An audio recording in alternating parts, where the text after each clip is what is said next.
Supposed to. You just don't. I don't. And we are back Woo!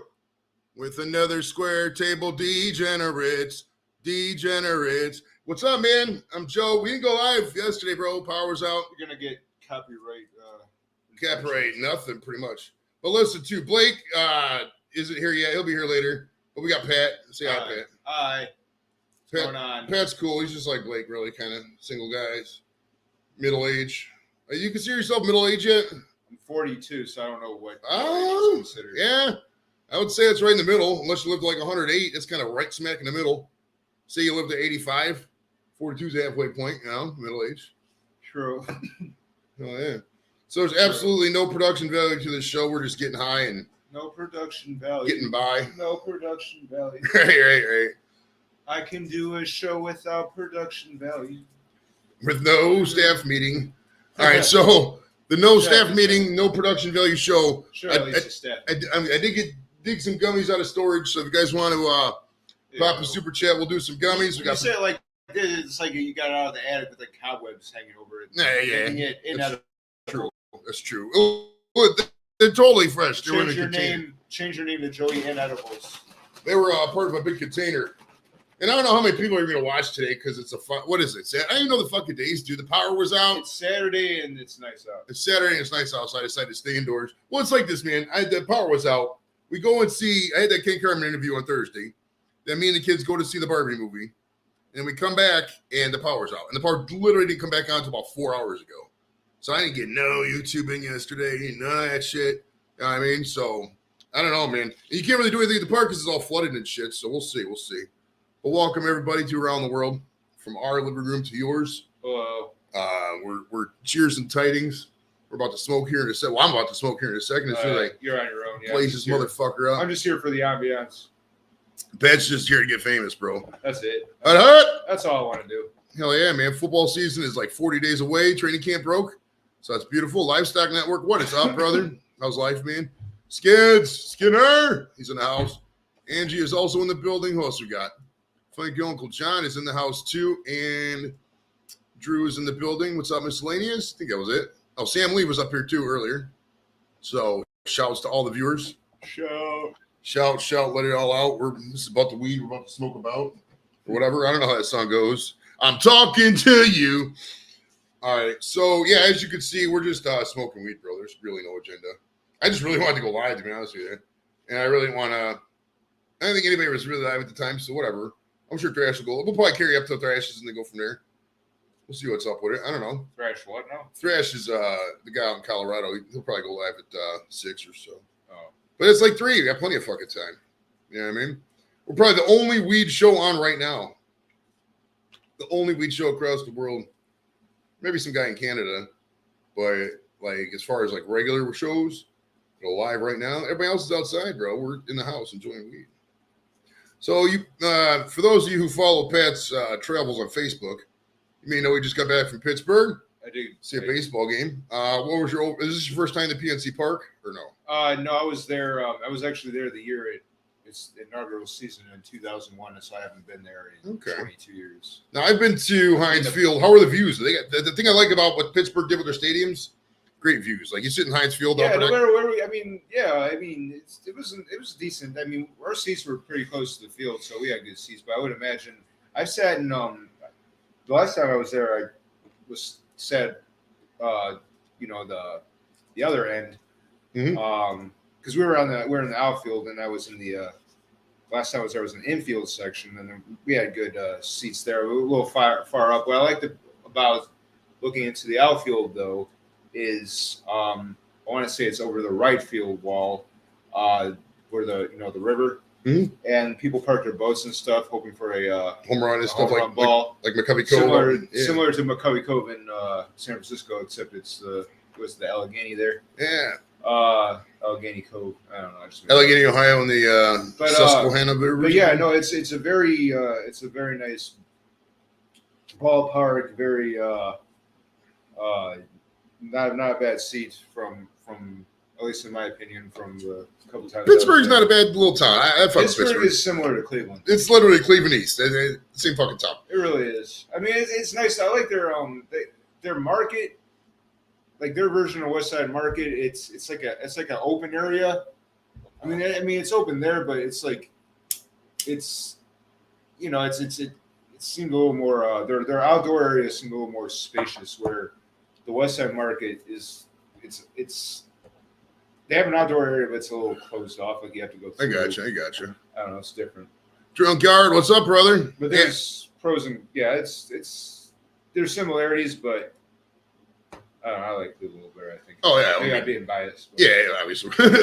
Definitely want to see Pittsburgh's ballpark by home plate. They have an amazing view. Hell yeah, man! I mean, the views from Heinz Field were amazing, dude. Because Pittsburgh's really hilly because a lot of it's right in the hills there. Yeah. So it's kind of fun. It is yes, Josh, I'm going to bring an arsenal of edibles for sure. As far as cooking, I don't plan on cooking. I don't know if Lep is. Where? Joe, we're talking about the Indy trip to Joe Everett's on October 21st. Yeah, I don't know if Lep's cooking or not. I'm sure somebody's going to be cooking. Hal Everett might cook. But yeah, in terms of like weed, I'll get the bud and the edibles and stuff. Don't tell the Indiana State Patrol that when we're driving through. But yeah, I'll have all that stuff, Josh. I got to make sure I'm October 21st. Yeah, the game is October 22nd.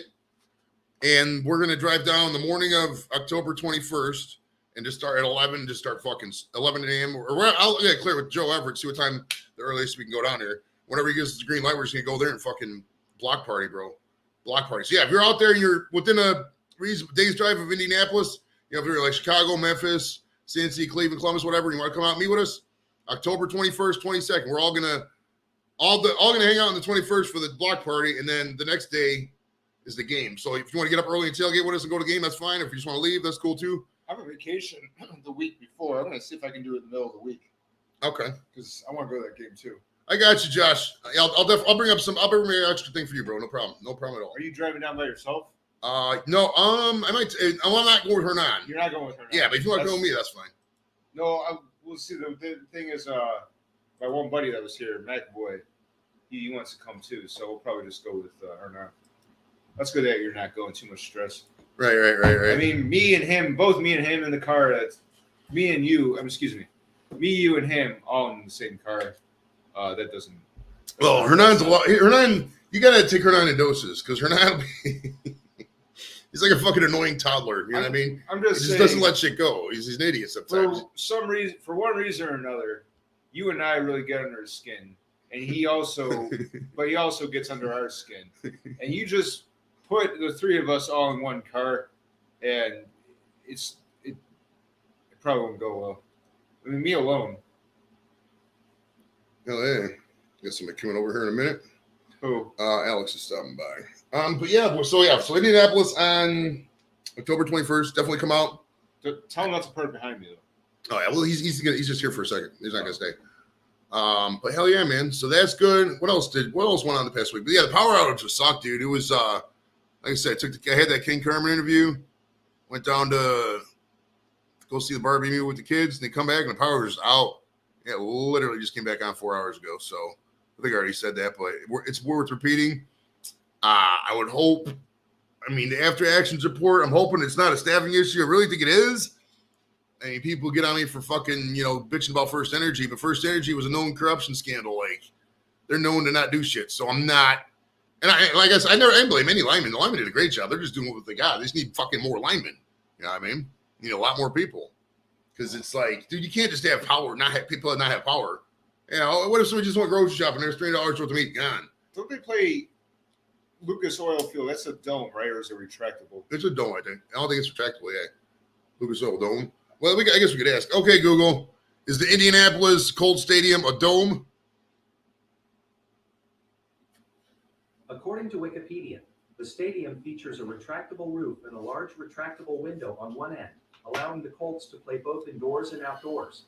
The field surface was originally field turf, but was replaced with Shaw Sports Momentum Pro in 2018. Okay, so it is, it has Shaw Sports Momentum Pro turf, whatever the fuck that is, but it's a retractable, so, I mean, it's October, so it's probably going to be raining, so I imagine they have the roof closed, but it'd be cool regardless, man. You've never been to Indy. We went there me and Hernan went there for a Pacers Cavs game, and I was lit, dude.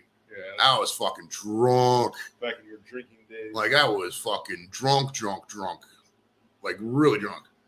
And then we went there. God, there was like, I want to say it was another time, but I don't think it was. I mean, we went to Evansville for in 01, but that wasn't to Indianapolis. The fuck, it was. I could have sworn I was there twice, but maybe it was only that one time. I don't know. Back in the I've old never been there. Conseco Fieldhouse or whatever. But I'm looking forward to it, man. I really am. Indiana's a fun state. It's really going to be a real good time. I've been to Notre Dame. Oh, you been to a Notre Dame game? I was like, no, I just went to the campus. We did.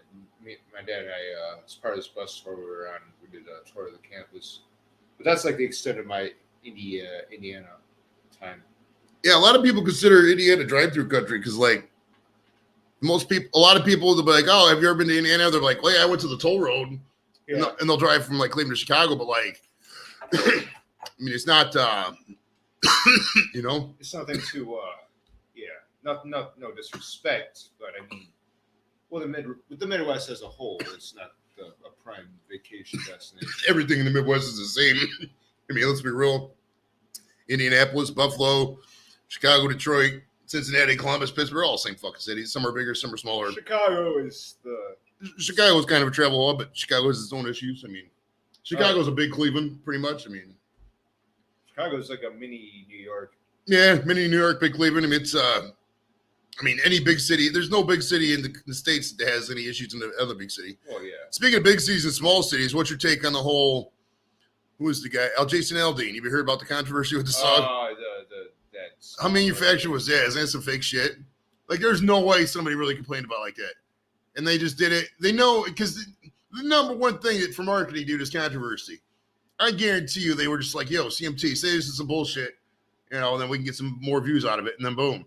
I mean, that gets views for everybody. It's a fucking win-win, you know? Nobody's offended by that bullshit. Maybe 1 out of 1,000. I don't know. It's 20, whatever year it is. You can fucking be offended by whatever you want, man. 23 record. I don't keep track of years no more, dude. I don't fuck care. I just keep track of weed, how much I got left. Should keep track of yours. Yeah. It is what it is, man. Say a lot of stupid stuff. You got a stupid face. I'm just kidding. Your face is beautiful. I have a handsome face. This is a moneymaker. Right here. How much money you made with the face? $8?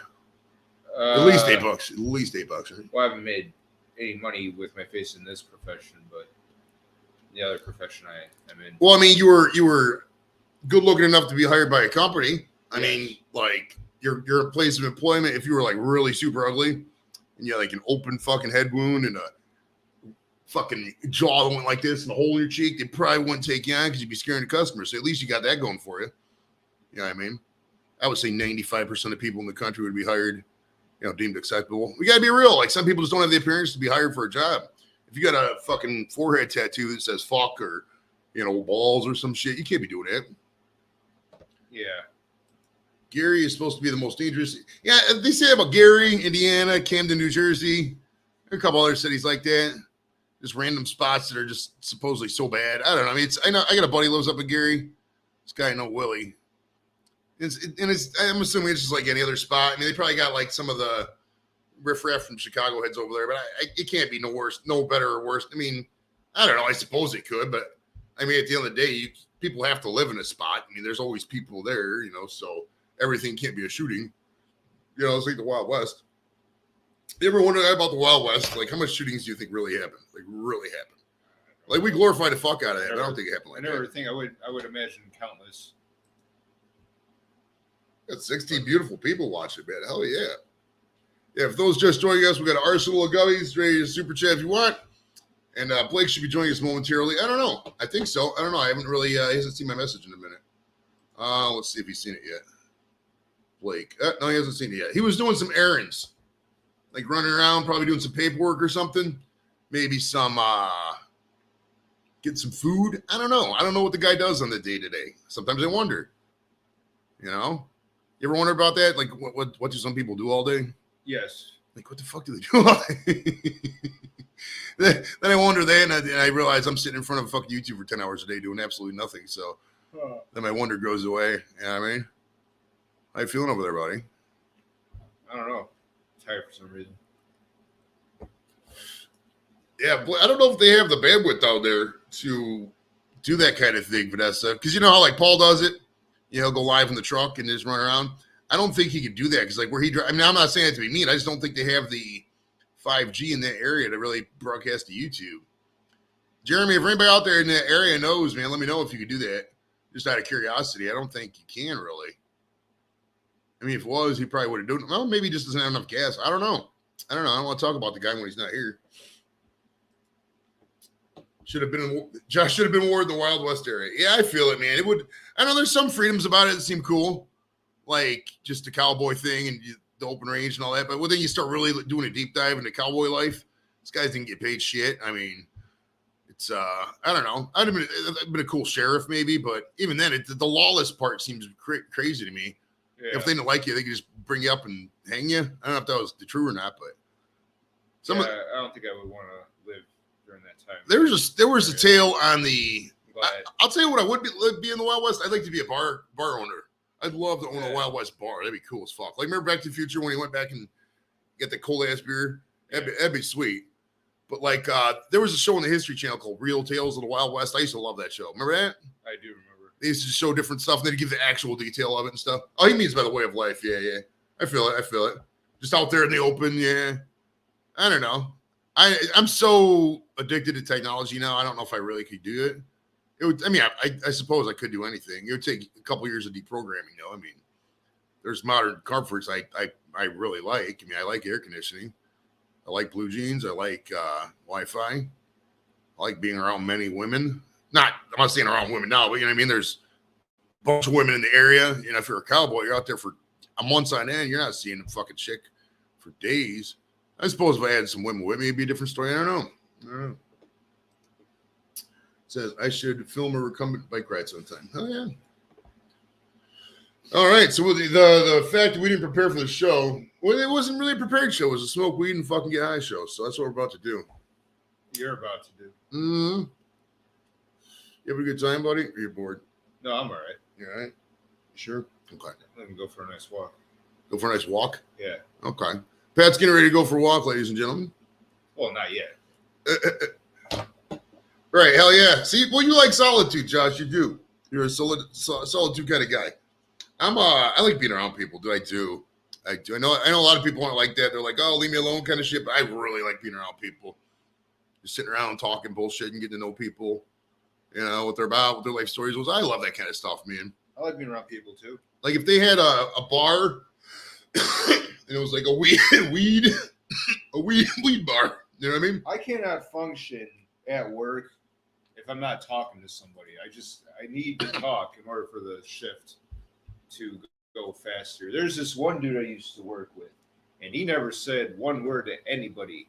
Unless you ask him a question, he'll answer your question and he'll move on. I don't know how somebody can be like that where you don't say one word. I don't know. I feel you. I like that, especially in a job where you're working with other people. That's one thing if you work from home, but when you're, when you're working with others and you don't talk. I mean, you talk if you have to, but that's about it. Oh yeah. I was. What's up, Eric? Eric's in the building. Who else thinks? Oh, Doof is in the house. What is up, brother? What is up? Exclusive member, Mr. Doof. My man. Yeah, it's like Mojo's in the building too. What's up, bud? Dude, I'm not gonna lie too. Like when we first shut down, like I used to work at home, from like when I first started at work from like 2011 till 14 or 15 or whatever. When we were in the office every day, I really liked meeting with people, talking with people. And then telework was cool. We started teleworking at 15.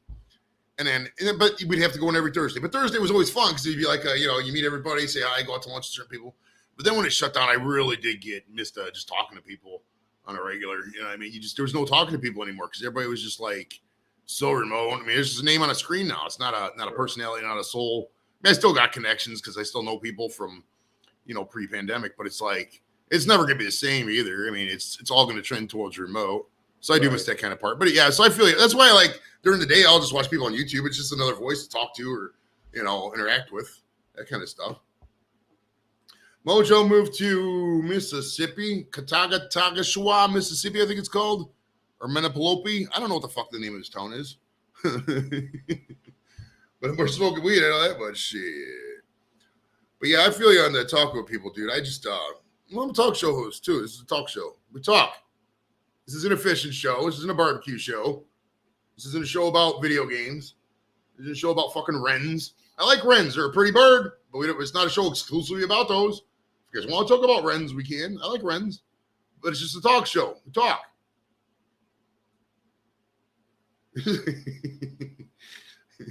I saw a dead squirrel earlier, bro. Maybe sad. I was driving by. They're getting. There's so many. There's a lot of little ones, dude. They must be having a baby boom. Those squirrels, because they're getting smaller and smaller. I don't know. Really? It's kind of ridiculous, bro. Yeah, there's all kinds of squirrels. Like growing up, I only saw one kind of squirrel. It was like a brownish color. Now you're seeing all kinds of squirrels. You're seeing like black squirrels. You're seeing like brown squirrels with like black tails. You're seeing like whitish squirrels. You're seeing all kinds of squirrels, man. I don't know where all these squirrels came from. Well, back in the day, it was only gray squirrels around here. Is all I saw, and then maybe some brown squirrel. But like brown squirrel. Yeah, but like at Kent, they always had the black squirrels because back in the '60s, some professor went up to like Vancouver, some northern part in Canada, put like 10 of them in a cage and brought them back and just let them loose, and they reproduced and they had a whole bunch of them. So it was always had the Black Squirrel Festival and shit like that. But that at the time, you would only see them around Kent and Portage County. Like you see them everywhere now, though, everywhere. So I don't know what happened or how it happened, but it's weird that we know so much about squirrels, but not so much about our own lives. Some chipmunks climbed to the top of the fence the other day. Okay. It says gray squirrels, now the black squirrels. Yeah, I mean it's a whole fucking squirrel party up in the house, man. I like those flying squirrels. You ever see those? They just fucking whoosh, I've never seen them. They glide out. They're fighting pythons out in the Everglades. Yeah, that's dude, invasive species will kill the Everglades, bro. Because all them drug dealers, I'm not saying drug dealers, that's a bad word. But all the people who like excess, and let's be real, Florida's a place of excess. People like to show off in Florida. Oh, here's my giant mansion. Here's all my exotic pets. And if you got that, and people keep bringing in all these fucking pythons and shit that's not native to Southern Florida or Florida, the Everglades swamp area, it's gonna fuck it up, bro. Up here is one with the Asian carp, or what's that fucking something up here? Fuck you up. No, it doesn't fuck us up. But there's like Fuck you up. invasive species. Will kill it, man. They'll fucking kill it. Top of my fence is a flat board cap squirrels and chipmunk superhighways. There's that one guy. You ever seen that guy, Mark Rober? He'll set up like squirrel obstacle courses and shit. You ever seen that guy? Check it out if you're ever bored. You know what I mean? No idea who that is. He's a big YouTuber, bro. You gotta be cognizant of these things being a YouTuber yourself. I'm gonna eat a gummy now just because I'm fucking bored. Well, I'm not bored, but you know how this shit is. It's liquid fun. Oh, hell yeah, dude. If Keith can fucking come out of retirement, that'd be awesome, man. Bring him out. Come scoop him, dude. Fuck him. You can put him in the driver's seat or put him in the passenger seat and just keep feeding him Bud Lights. I don't know if he's allowed to drink anymore. Whatever he does, but hook it up, man. Yeah, Keith Fest was fun. Yeah, we gotta hang out for more than 10 minutes, Josh. We'll fucking have fun at that. You know, he'll probably do a fire, like a bonfire. I wonder if he's got enough room to have bonfire. We see a lot of deer garden around here, a lot of deer. And they always run in packs like 5 or 6. You'll see the babies too. The one time I saw a buck and he got a reflector caught on his antler. He was running around with a big old reflector. It was kind of funny. Sweet. Yeah, you Americans. Right? Fuck, dude. I feel for the actors. I don't see a resolution to this.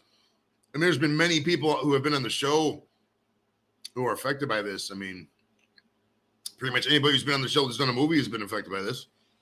I mean, I've seen, you know, for example, Kenna McEnroe, the girl from Office Space, been on the show a couple times.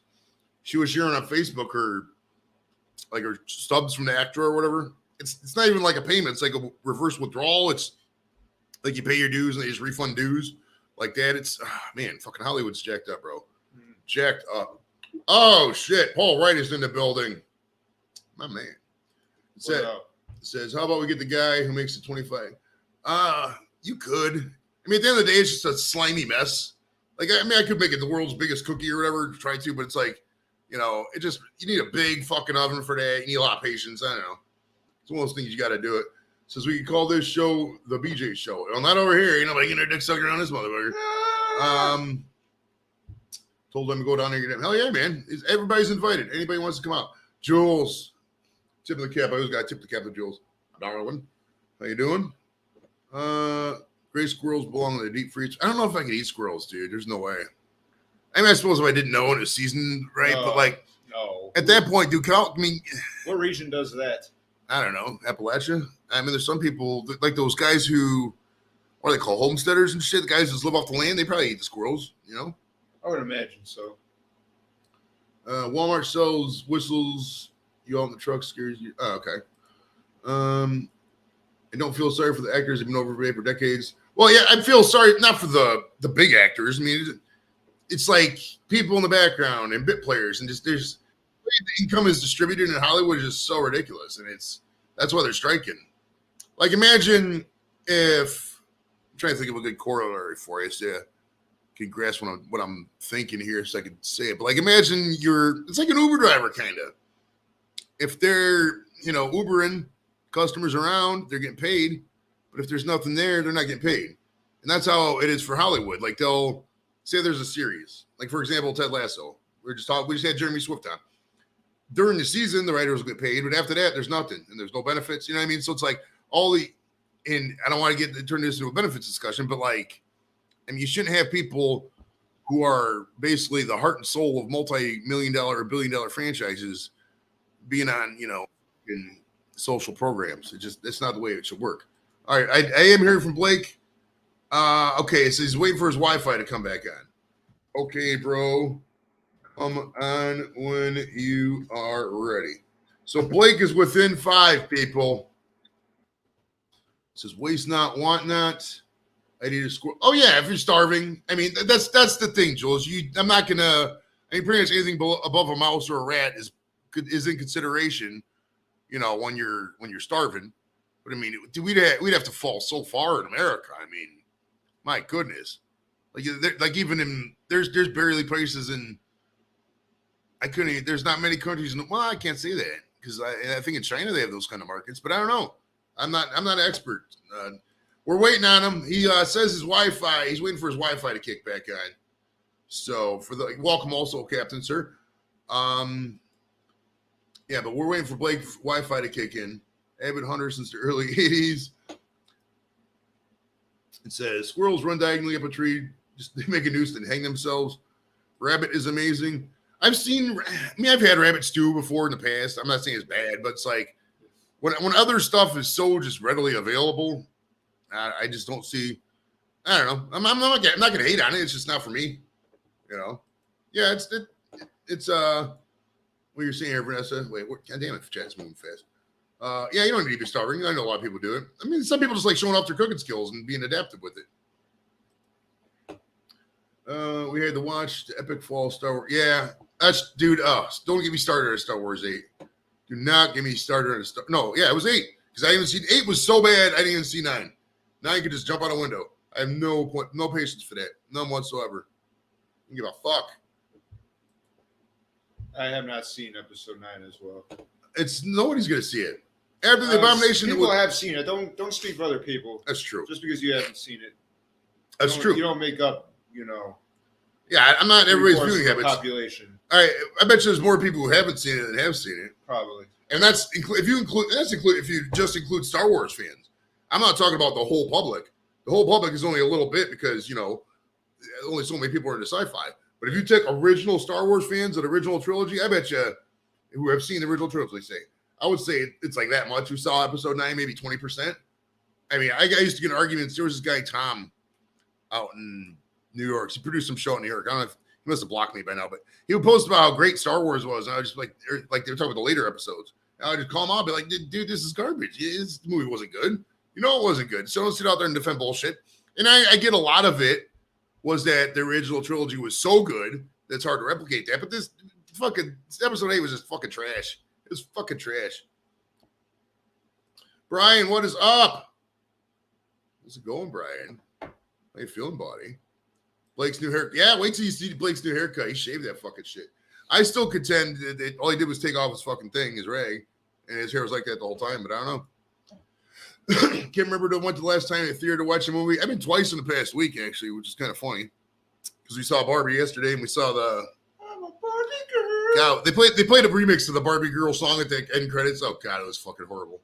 It was fucking horrible. Why did they remake that song? Right. It's not. Well, it's not a good song to begin with. That's what I'm saying. It's already like fucked up. So just leave it alone. Don't make it more fucked up. I mean, the movie wasn't bad. I mean, when you go see the Barbie movie, if you're gonna go see it, I don't know.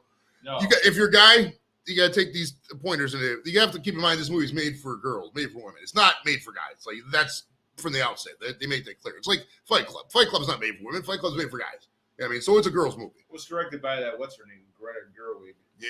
Who makes a lot of women's and centric. And Ryan Gosling played the role the best he could. He was a little cuckish for my taste, but I mean, how can you take it seriously? Right. You can't die. It's a fucking movie it's a movie about a plastic doll. And also, Barbie's been around for like 60 years. I'm surprised that no one's thought about making a movie on Barbie. Right. Like first time ever. Well, I mean, it's the marketing tie-ins are great, dude. There's a lot of Barbie fans out there, dude. There's a lot of chicks dressed up. That is one benefit of going to see it, I would say. You do see a lot of cute outfits on some of the older women. You got good reviews though, right? Like, I mean, it wasn't a terrible movie. Yeah, right? It's not a bad movie at all. I'll tell you who my favorite role in that, if you go see it. If you remember Cheers, the show Cheers, Rhea Perlman is in that movie, and she played a good role. Oh, is she? What a great fucking role. I'm not going to ruin it. I don't want to tell you what she did, but if you go see a movie, take a look at the fucking Rhea Perlman role. It was great. They had Kens in there. They did have Kens. They had a bunch of they had fun with it too. I will say that like they showed like random discontinued Barbies, and it was funny. They were self-aware. Is what I would say was a good quality movie. Like they knew that it was just a movie about plastic dolls, and they made that part funny throughout the movie. You know what I mean? So I will give them that. For what they had to work with, I'm not gonna say it was bad. Hey, Fight Club was badass. Fight Club was, well, you're a girl. You're not supposed to like Fight Club, but Fight Club is one of the best movies ever made, dude. It really is. It's a mind fuck.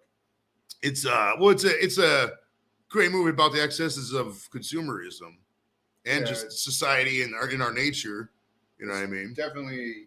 I remember seeing Fight Club, not realizing that it was just, I thought it was like literally about just dudes fighting, and there was a lot more to that. It was more layers, and I was ready. There's deep dives on. I went through the whole Fight Club. I went through the whole movie because if you watch in the beginning, there's like a 2-second. They hit splices. They're like 1 second thing of, and it would just be one frame out of the 30. You have to catch it. I sat there and watched the entire movie just to catch all the little things. I count like 7 of them because like right in the beginning, there's a quick part where fucking Brad Pitt flashes on the screen, and they foreshadow a lot of it's. That's why you could just sit there if you watch it on. You watch the whole movie on one quarter speed. There's shit you could see throughout. It's fucking awesome, man. What a great fucking movie. It was a good movie. Really good movie. Gaffel wants you to murder his meat, Captain. It sounds kinky. It does. I wouldn't mind some chick's mouth murdering my meat if you know what I'm talking about. Badam! Wow. Dude, Ken Cartman was great, bro. Did you watch it? You watched it, I think, right? I did. I sure did. What a fucking great guy. What a nice guy. The funny thing is, I could have, because he's like 45 minutes an hour. I was like, oh, cool, and probably go an hour. But I had to end it because we had to go see the Barbie movie. I think he would have went longer. So I felt bad, but like, and I didn't get to ask you fucking 7 or 8 of my questions, well, too. He had to go. He said in the beginning. He had that thing, too, but he went like 10 minutes longer than the thought was. But yeah, what a banger, man. He could talk about anything. He's kind of like us, you know. He's not just sports. He talks about everything else. Yeah, he seems like a cool dude. Yeah, Blake is late to his own show. That doesn't surprise me at all, Captain. I'm not going to lie. That's just how Blake is. We're getting good numbers for when Blake is not here. Let's see if when Blake does get here, if the numbers go, damn. So we'll see. Yeah, we're waiting on Blake. Let's see what the latest is.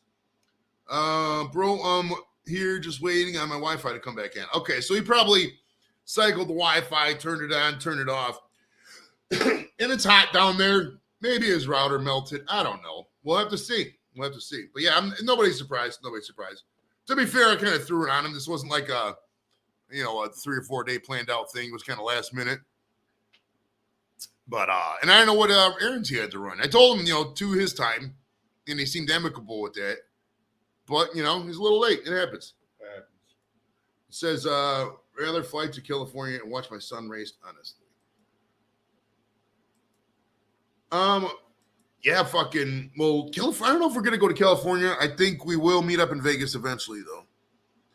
Who's going to California? Anybody who ever wants. There's no playing meetups. But the thing about Vegas that I want to see, maybe you have seen it. There's this thing called the Sphere, the Las Vegas Sphere. It's fucking insane, dude. It's a big, literally a big circle sphere. You know what a sphere is. Yeah. And it could like, it's a 360-degree all around thing. So you could have video on anything. They turned it into a giant eyeball, a big old basketball for the fucking summer league. It is insane. Now the first concert is U2. It's gonna be in September 2023. So what's that? 2-3 months. Obviously, I'm not gonna go to that. I don't have fucking 4 figures to spend on a U2 concert. But as time goes on, they'll have random shit there, and whatever they throw there is gonna be fun or good, whatever. You know what I mean? So, maybe next year or two, whatever, go down to Vegas and I'll go to the Sphere. Fucking hell yeah, dude. Let's go. I've never been to Vegas. You never been to Vegas? I was You've been never, to all them places, it was you never really high on my bucket list. Wow. Like I think I've been to all the cities I want to go to on my bucket list, but I'll go to Vegas. I was in Vegas in I think it was all in 2007. Right. Well, when I was in Arizona, we could just drive there. So, because it's like 5 hours. See, all those cities, actually New Orleans, I always want to go there, but all those cities in my bucket list are all like food based. I want to go based on their, food. Vegas is about, there's a lot of people watching there. You know what I mean? Yeah. And other people think people watch it. That sounds corny, but if people are dressed up and it's glamorous, it's cool. You sit there and fucking, smoke some weed and do it. We actually stayed on Nellis, Vanessa. This is back when we were down in Phoenix for Operation. It was called Operation Jumpstart. We had the whole holidays on. We had nothing to do. So we're like, fuck it, let's go to Vegas. And we had the last room on Nellis Air Force Base. And it was such a bad decision because we had to drive all the way back from fucking the Strip. We were at the Stratosphere. And we had to go, it always down the New Year's. And then we had to go all the way back to the base. Because we had somebody who insisted on staying on base. And I was like, I really don't want to stay on the base. But we did. So I think I've been there 3 times. There was that time. And I went once with my parents. And then that was the same trip, though. It was all within the same year, I think. Went to Vegas. Yeah. You know what? That's right. There was another trip. 2014, I went down there. 2014, I went to Vegas. Yeah. You went with your parents? Well, I was already down in Phoenix. My parents just met me in Phoenix, and we drove around. We went to Vegas to there. Did they ever try to put you up for adoption? No. I don't think so. They could have. They should have. So that Sphere thing's only outside. No, it's an inside thing, dude. It's like a concert venue, but the outside of it is like a screen too. So if people outside can watch it. But yeah, inside it's a whole experience. I can't even describe it. You really gotta check it out on YouTube, man. It's fucking sweet. Jimmy C, what up, buddy? It was just there in January. I was thinking about you, bro. I was up at the bar last night because the power was out and I needed to charge my phone and get some Wi-Fi. Where'd you go? Travelers, obviously. Because this is close, but they had a Finlandia vodka fucking umbrella, bro. And I was thinking about you. On people watching now in West Virginia, the Browns are headed to West Virginia. They're all going on to Greenbrier. West IA. Yeah, you familiar with Greenbrier? They got that fucking. That's where the bug out is for all the Congress and shit, like all the bunkers. Well, why are they going to Virginia again? West Virginia again? I don't know. Maybe they're trying to maybe it's one of those retreat ideas.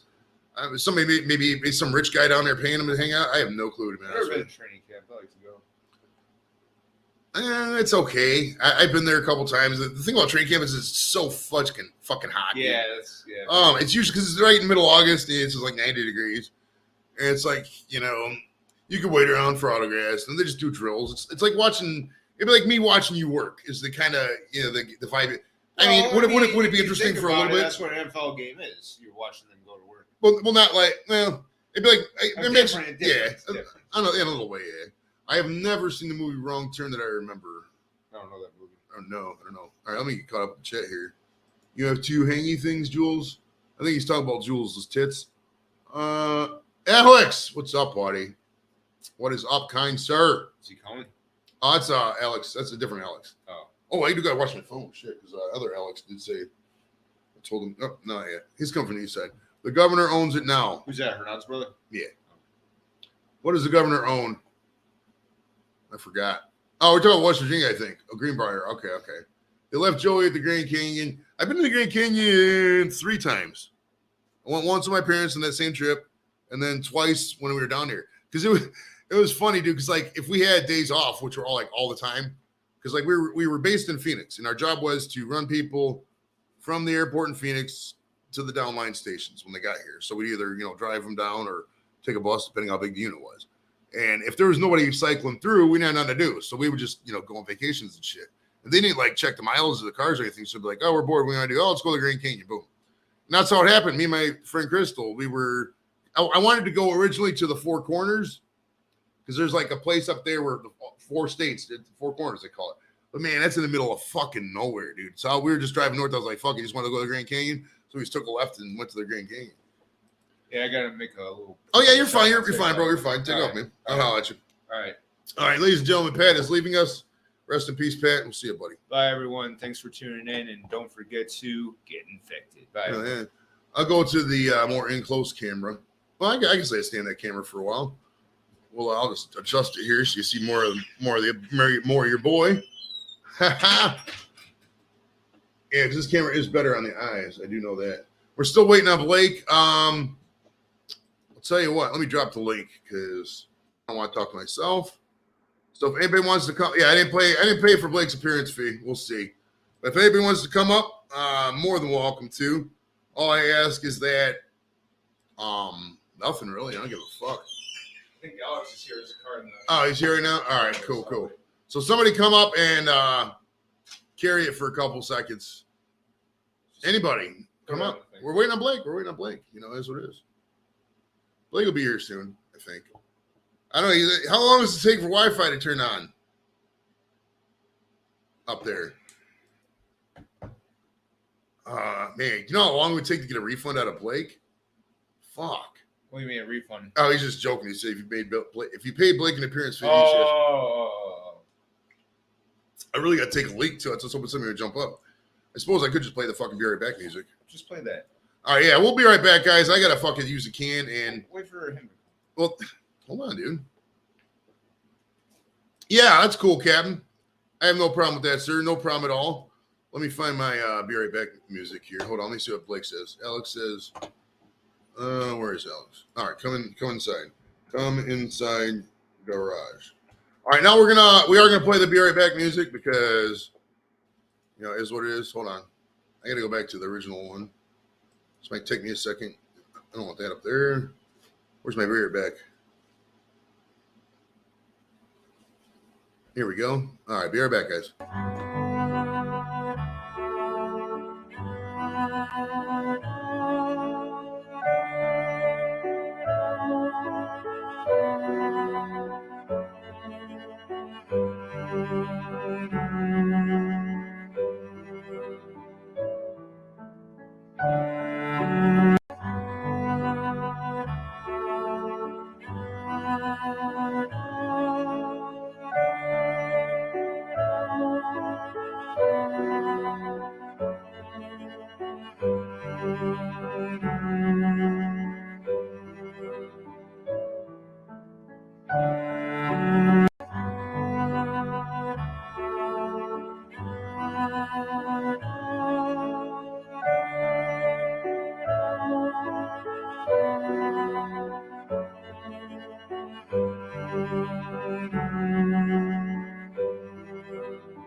All right, we're back in live. We're still waiting on Blake.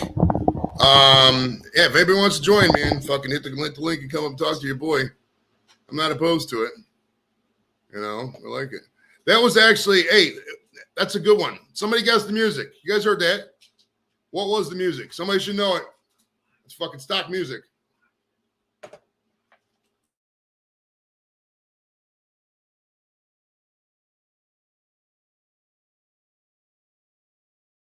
Yeah. Yeah, so who got guess the music? Guess the music. Anybody? Anybody? Somebody's got to know that music.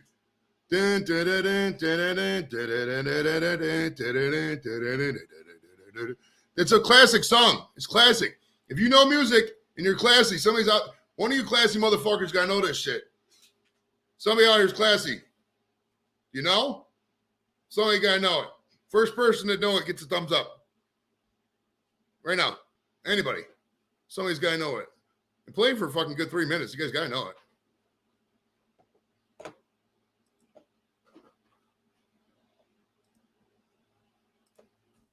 Somebody?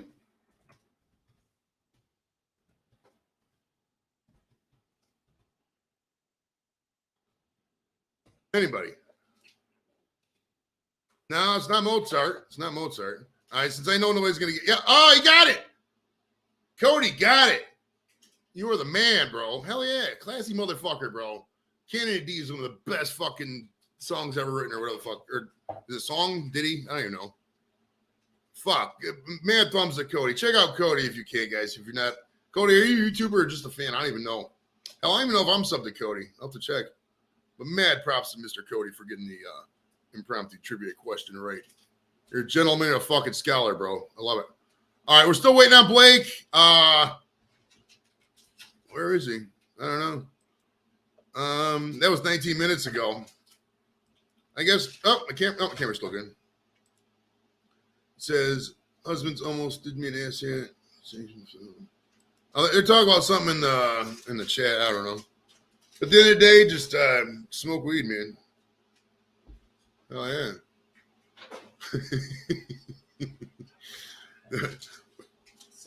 All right, yeah. Cool. All right, I'll see you, bro. No problem. All right. We do have gummies. If you guys want to see me get high, we'll do it. I'm feeling pretty good now. I still do got to go to the bathroom, though, so I was hoping one of you guys would jump up. Oh, Captain said it was coming up in 5 minutes. I don't know how long ago that was. But yeah, if anybody wants to jump up, all I ask is that you're not boring, you know, at least be fun, some fun with it. Let's see here.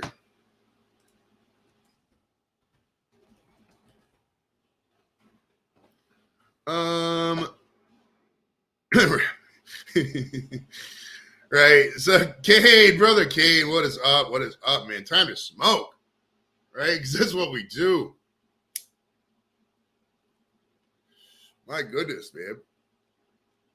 Well, I guess that's what you get when you have it live in the middle of the day, like the nicest day of the week and shit. Everybody's chilling, man.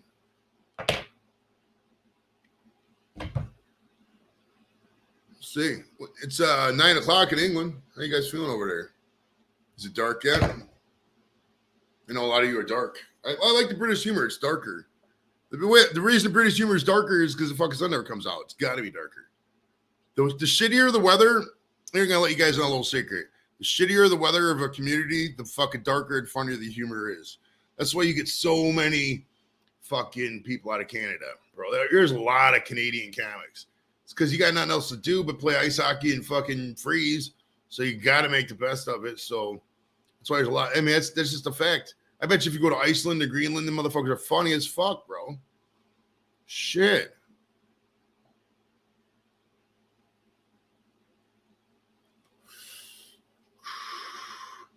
Smoke weed every day. Every day. All right, let's just play some videos. Fuck it. All right, let's see. Oh, ladies and gentlemen, live to save the fucking day from fucking England, UK, the legend, the man himself, Mr. Doof. Oh, dude, they're coming in hot from England. We got an invasion, bro. This is like the fucking Buckless time song. Fuck, they're coming in hot. Thank you guys for coming up here and saving me because I had no. Oh shit, that's my fault. My fault. Sorry. It wasn't your fault. It's Blake's fault. He should be here by now. No, I'm only listening. See when Blake turns up, I'll drop off just because it's Blake's show. I just didn't want to sit on your own, so I'll just. Oh, you're more than fine, bro. You were more than fine. No, I was gonna see what Blake wanted to do anyways, but Blake fucking. It's 49 minutes later. I mean, it's even 19 minutes after he said he was resetting his router. Yeah, so, I don't know. Maybe he's building suspense for a later release of or maybe he's a moron. You know. You're so kind. We are so kind to Blake. Yeah.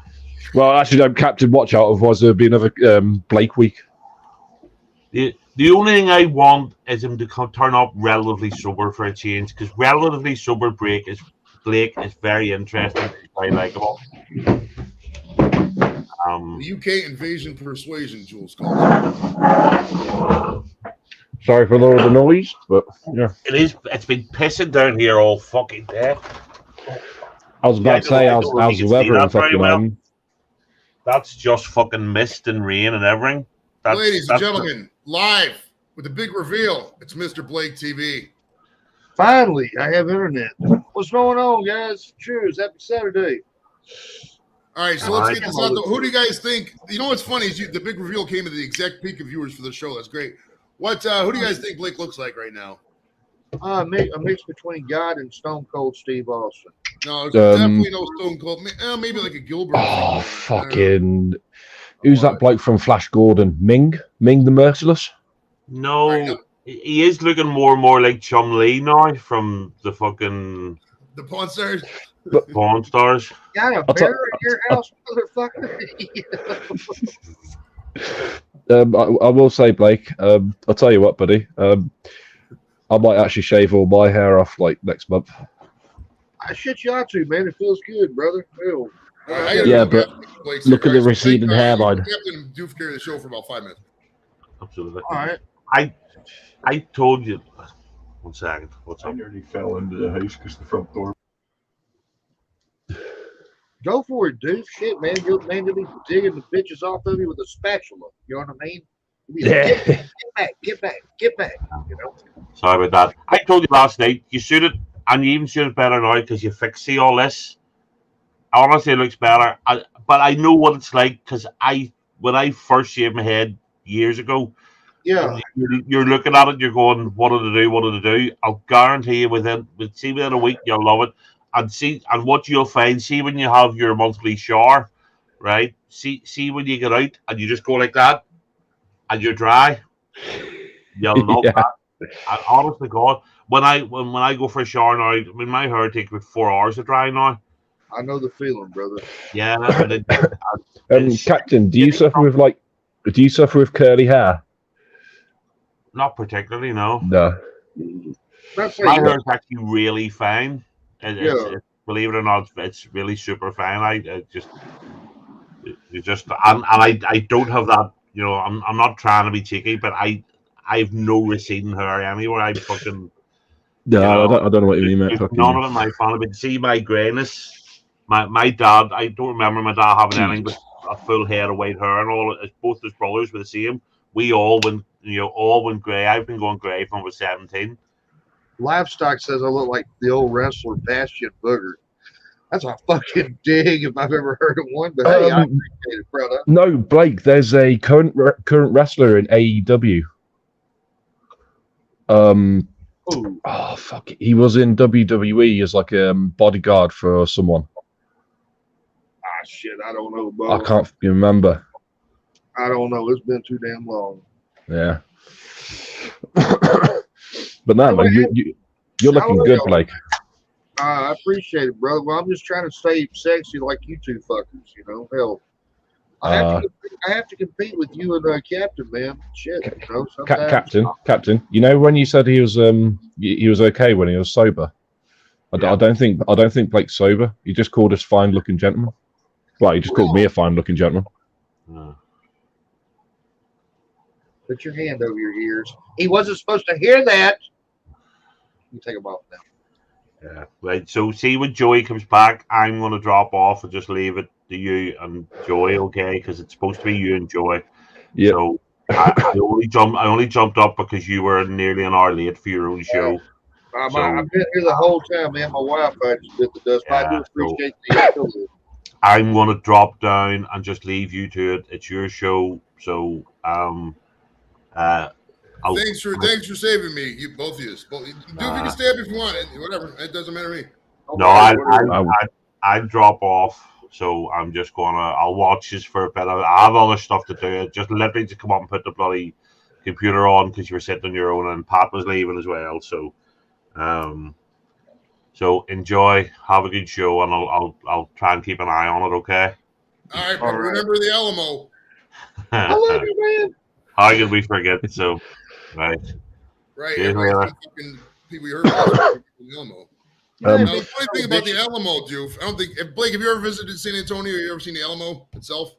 No, sir. Never Yeah, have. Never the have. funny thing about the Alamo is it's only like a couple city blocks. Like it would remind you of England, dude. That's all. Like it's a tiny little fort within a couple city blocks of San Antonio. Like there's nothing there.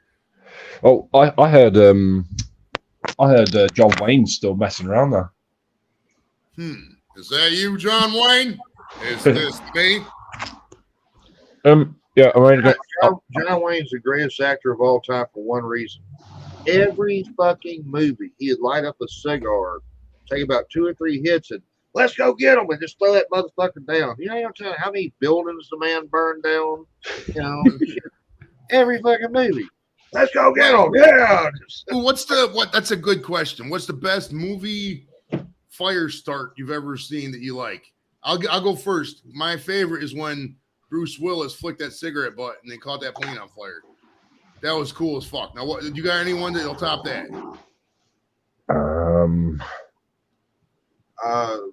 Not off the top of my fucking head, no. Sorry. What a weird random question I asked. Shit. We're talking about the Alamo now, fucking flames start. Logan.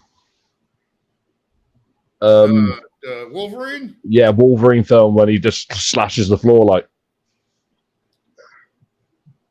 Even though there's no metallic on the floor, like, you know, yeah. Oh, Sandra, welcome to the party. cheers, Sandra. I'm only going to stay on for this anyway. All right, Probably here, the I got movie. your camera. Hold on. My camera fell out. Probably the movie The Burbs when dude like falls through the floor and you ever seen The Burbs? Oh, many times. Fuck, remember when he falls through the floor and all them fucking bees and shit come out? He ain't got nothing to do with fire and shit, but it's still funny as fuck every time you watch it. You just can't get Dude, it I up. almost bought a fire extinguisher, bro. My buddy Drew, he owns he doesn't own, but he works at a pawn shop down there in Dayton, and he had a fucking fire extinguisher come through, and I really wanted to get it, but it's like, I get this, then what am I going to do with it? You know what I mean? It's just going to sit in the garage and collect dust, you know, so I didn't buy it. I will tell you one thing. Jerry, fire extinguishers, they extinguish fires. No, flamethrower. I'm sorry, flamethrower. Oh, fucking hell, flamethrower. Fucking. Flamethrower. I Fuck. got a fire extinguisher. That sounded really stupid, bro. Hey, I'm high. It is what it is, man. Well, Yeah, the Burbs was fucking good. The Burbs is a great. Sorry for interrupting again, but fucking yeah. There's a bloke in the UK that's put a fucking flamethrower on the side of a bicycle. Oh, it's like when he's pedaling down, he says flames coming out. Nice. Yep. So if any driver comes close to him,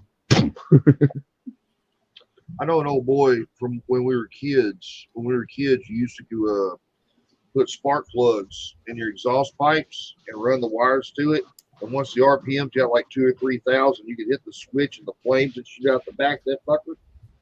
Well, he was up in there one time, man. I guess getting him some pussy or something. I don't know what he's doing, but anyway, he racked them fuckers off, and that flame shot all the way back up in there inside the gas tank and fucking exploded the car. He lived. I mean, it singed even the hair off his fucking eyebrows. He comes walking out like Tom Hanks in The Burbs again after the house blows up and, you know, smoke and shit going everywhere.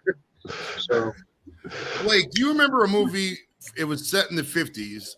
I can't remember the title of this movie, but the plot was the beginning part was it was set in the 50s, and these guys were playing like chicken, and they each got in a classic 50s car, and they were riding towards a cliff. And the thing was, whoever got out of the car last would lose the game. And the one guy rolled out of the car, but the other guy couldn't because his bracelet got caught in the shifter, and he went over the cliff and died. What was that movie? probably Rebel Without a Cause. Was that it? That's what it sounds like. Yeah, Rebel Without a Cause. Thelma and Louise. No. No, they took off holding hands from the popo. Yeah, they had a parachute. Thelma and Louise had a parachute, and they're gonna have Thelma and Louise too.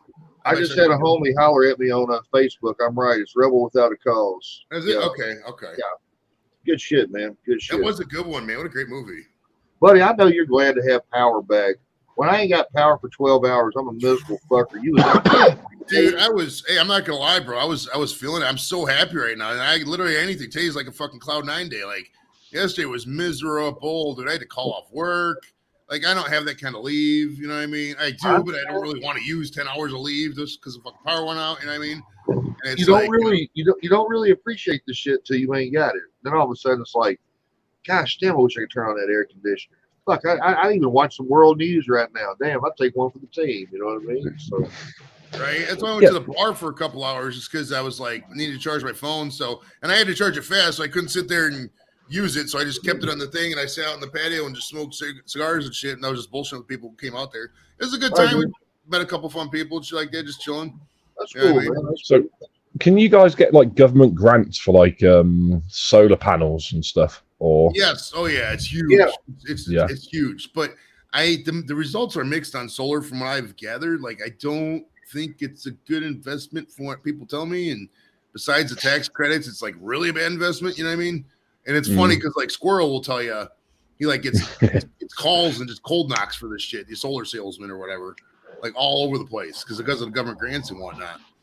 He could probably do a fucking good 10-minute rant on solar grant salesmen. probably so. Yeah. well, they've put some solar panels in Worcester, but they've put it right next to the River Severn, and the River Severn has got some quite big flooding problems. So eventually, they're just going to get flooded. Oh, Nice. Yeah, for those just joining us, we got record gubbies coming in, but I will eat a gubby for a super chat, so bring it out if you want. Yes. I'm pretty baked because, like, yesterday I didn't smoke. That's another thing too, dude. Is that I was cranky because, like, all my weed's in here. You know what I mean, Right. without the power, there's really no place to smoke. I'm not really gonna smoke in the car. I could have, I guess, but like, so it was like, man, I didn't really. I mean, I had a couple gummies just to get you through, but like, you know, it was really getting the bud like really in my veins today. Fucking really felt good. Yeah, it really felt good, bro. You can smoke. You missed that. Well, that's the only reason I went live today too, is because Friday night lives are my fucking unwind, bro. I normally go live, you know, either talk with the guests, bullshit with my friends, and then we go on JVs, we bullshit. It's a nice fucking, you know, encapsulate to the week. You look forward to it. I didn't get any of that. I didn't even get to watch any of it. You know what I mean? So it was like a double whammy. So it's like, fuck, man. You don't realize how much you missed. It just like he was saying, you know, just simple shit. You know? I understand, brother. Fuck. When that snowstorm came through here like 2 years ago, and we got a record 15 inches, man, we ain't built for that shit down here. You know what I mean? We was out of power for 9 days, dog. And there's this generator right next door at the hospital, and it's the loudest goddamn thing you've ever heard in your life. All you hear for like 24/7 is, and I'm not making this shit up, it goes, and you're over here, you know, by about day 3, you're like, fuck, I'll give up military documents. Make this son of a bitch shut up, you know? Walking over there with a hammer and shit. Mr. Hart, what are you doing? You know? So what? Don't the government put you in a fucking hotel or something like fucking Yeah, no help? No, fuck no. No, shit, no, brother. Fucking hell, man. No, I'll say if in the UK our power goes out, because I'm on benefits, like fucking if my power goes out for more than fucking I think 12 hours or something, fucking or a certain amount of hours or something like that, fucking they put me up in a hotel. And here I am feeling sorry for you. What the fuck? Shit. But yeah, it's They're fucked up. Like that guy. fucking Do they bring in McDonald's too? probably. It's Actually, no. To be honest, there's probably no fucking room in the hotels anymore because of all the immigrants. Yeah, that's Oh, I me, I was 100% ready, you know, to get a nice hotel, but it's like, you know, even like the past couple times I stayed at local hotels, it used to be nice, a bit shitty, and like even when you know people came to town, when Paul was here, Angie was here, Jules was here, etc. You know, they're the hotels are just ain't what they used to be, and the ones that are good, they're charging $300. I mean, I could better spend $300 elsewhere. We could sleep in the car, sleep in the house, whatever. I'm not gonna spend $300 for one night. $300 on a fucking hotel. I mean, if it went more than a couple days, I'd have no choice but to go to a hotel. But I mean, by that point, you know, this is the longest power outage I've ever had in my life. This 36-hour thing. So, I mean, and that's 46 some years. Because we're in a big town, big metro area. Cleveland's like the 14th biggest metro area in the world, in the country, bro. So, you know, they got the resources. You just So what is their explanation, brother, when that shit goes out in a big city like that? And you know that some of them people have to have like necessary oxygen and shit 24/7. Yeah, Well, a lot of that has they'll have to be- like a separate supply and shit. Yeah, fucking they have a backup thing for that. Yeah. That's not an issue. my grandma over here, she was on a respiratory machine before she was moved into hospital. Power cuts left, right, and centre, and she was in Solihull in Birmingham, which is quite a big fucking metro area, like fucking Cleveland sort of thing. And she had her own battery pack and everything. So, Oh, Randy coming in hot. ooh, He's coming in from Texas, Melton, bro. oh, speaking of edibles and stuff, Jerry, you up for teaching me how to cook? Yes, sir. I've Yes. told I can tell you the recipe in about 10 seconds. You got a pencil right now. It's Yeah, super easy. if it's 10 seconds, then I might be able to remember it. Yeah, well, it's easy. Here's how I do it. And I don't know what the I know you got like the pound time or whatever the dollar store tree equivalent is over there. But Yep. basically, you need three things. Okay, you need an eighth of weed, a half a stick of butter, and a thing of cookie mix. Okay, And a best friend named Blake. that's true. Oh, Blake, let me ask you too. Did you partake? No, I've not. I've been waiting on my fucking internet to come up. By the way, I gotta show you what they look like, man. I had the best laugh of my life. I pulled these I bet you fuckers that- out the other day. I said, "What the fuck is this?" Oh, they got all flattened by the mail machine and shit. That's Oh crazy. yeah, it's true. They look like fucking implants, boob implants. It looks like my nipples. That's how big my nipples look, man. Seriously, I won't ever take my shirt off and shit, you know. Well, try one of those live. Let me know how they lasted in the. Don't do it just yet. Wait for me to leave. Like fucking yeah, I'm only going to be like a few minutes anyway. I like the shirt, brother. Does that mean you're a serial killer? You eat cereal. You use cereal. Who are the characters? Let's bring up Doof Big. Let's see who the characters are in his shirt. See if we can guess. I thought SpongeBob was on there. No, it's just doing. Is that a Japanese shirt? Yeah, it's like a Japanese thing. It's from TK Maxx, so it's one of those random like T-shirts that you find in whatever equivalent. That's 90% of my wardrobe is just random shit I get high and like, hey, it's $5, fuck it, and then you buy it. You know, I'll be like the 1997 Cotton Bowl. That fucking cup with a spoon, and it's me walking towards the generator with that hammer. Long enough. Yeah, I've got some presents. Hopefully, when I move, if I move, because that's stressing me the fuck out. Yeah. Where are you moving to, brother? Just across. It's literally just across the river. So still in Worcester, but just a nicer place because it's got my own garden. Oh, And plus, I'm going to be surrounded by a load of old people because it's like it's an old person's care home right near it, and there's a load of old people there, so it ain't going to give me any shit. Hey, you, quiet down. back in my day, Sonny. Back in my day. Back when my great grandpappy came back from the Great War in the fields of Flanders, he was gassed and he twitched every night. And I went to the 1910 World Fair. The light bulb was brand new. Is Paul Wright Lawn still in here? Because he does gardening and stuff, doesn't Oh, cheers, Paul, if you are, he? brother. Yes. Now, how many Yeah. people could you fit in the garden, bro? I'm gonna live stream cutting my garden back because I'm not kidding you. The brambles are like that thick. Like it's been empty for a year. It's a repossession property. Damn, brother. Does it have enough room for your control room? You got a giant control. For those who don't know, Dude's front room looks like NORAD, bro. He has like 8 big screen TVs and fucking computers, chairs, and shit. It's a pretty happening place. Does it have enough room for all your equipment? Why am I doing Yes. again? And to be honest, Blake, Oh, have you got a passport? do you think I have a passport? Right, I got Blake one- I looks got like a one- man who has a I got passport. one better than that. If I went through customs, don't you think they'd search the fuck out of me? That's Hey, why I want you to come over, mate. Hey, the know better what's question funny? to ask Blake is, do you have a card with your picture on it? Just any card with your picture and name on it. Like, You know what's start from funny? there and then go up. Like, don't My- start at the my- highest thing ever and then go down. My mother went on a mission trip one time to build a church down in Honduras, and they didn't think nothing of Mama.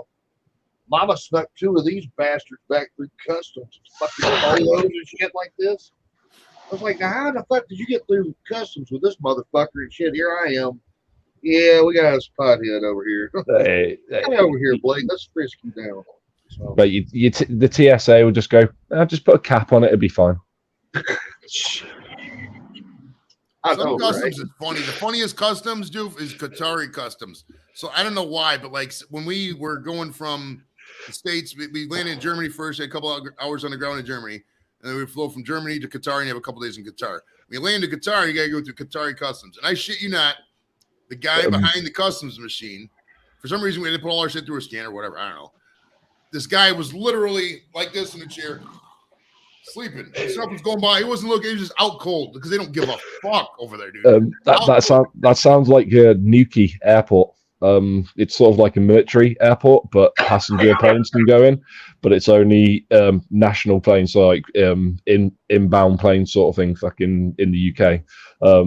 I flew down there from Birmingham to Newquay just for a holiday. Fucking best time of my life. Qatar was so hot, though. I don't know how people could deal with it. Like, I mean, but it's I was about to say Qatar and all those countries, they're like Arabic and Muslim countries. So when I went to Egypt, the women workers, they could like the stewardess, they couldn't leave the plane because they would then they could then technically get arrested for working. Oh, when they went to, I got a friend in the guard named Christine Schieffer, and she went to this is back years ago before they closed the base in Saudi Arabia, but there was this base, Prince Sultan Air Base, they call it PSAB, and like if they wanted to go off base, you had to wear the scarf and everything. Like they didn't give a fuck if you're American or whatever. You had to wear all that stuff, cover up and everything. Yeah, I'm the same way, Mike. Yeah, I'm not a big guy on heat. So yeah, God bless all you guys melting, south of the Mason-Dixon line right now, because. Dude, I'm gonna tell you something. Unlucky to all you Europeans. It's bad hot down here this time of year, dude. I mean, what's the situation in Europe? What is it? You guys boiling? What's the temperature right now? Like 40s, like 40 degrees centigrade. So whatever the fuck that is. I think 114, bro. That's insane. Yeah, that's for Europe. And don't forget, our houses aren't fucking meant for that kind of shit. Right, they don't have air conditioners in fucking Europe. So I mean, a lot of Spain, Italy, all that kind of area, they do have air conditioning and stuff. But fucking Greece at the moment, it's on fire. I've never understood that. It's fucking mainly all rocks. How the fuck can Greece be on fire if it's all fucking rocks? Hey Blake, there's a thing there. If we have another thing, bro, you got to come out because Jules wants to meet you in person, bro. She's a real big hug. And Jules got some big old titties, so it feels good when she hugs you. You know what I mean? So yeah, the only reason I didn't come is because I'm damn near 40 years old. No, I fucking concrete floor. Oh, spine don't bend that way anymore. I'm not young and bountiful anymore, unless titties are in my face. And all of a sudden, ta-da! Yes, it's really happening, Jay. I'm starting to understand how y'all feel on Friday nights. Fuck. Well, I fucking did bombard Blake. I was like, bro, we're going live. And he's like, okay. And then he kind of panicked for an hour. But he's here now. He's here for the I did bribe him, though. I bribed him. I bribed Blake. I bribed him.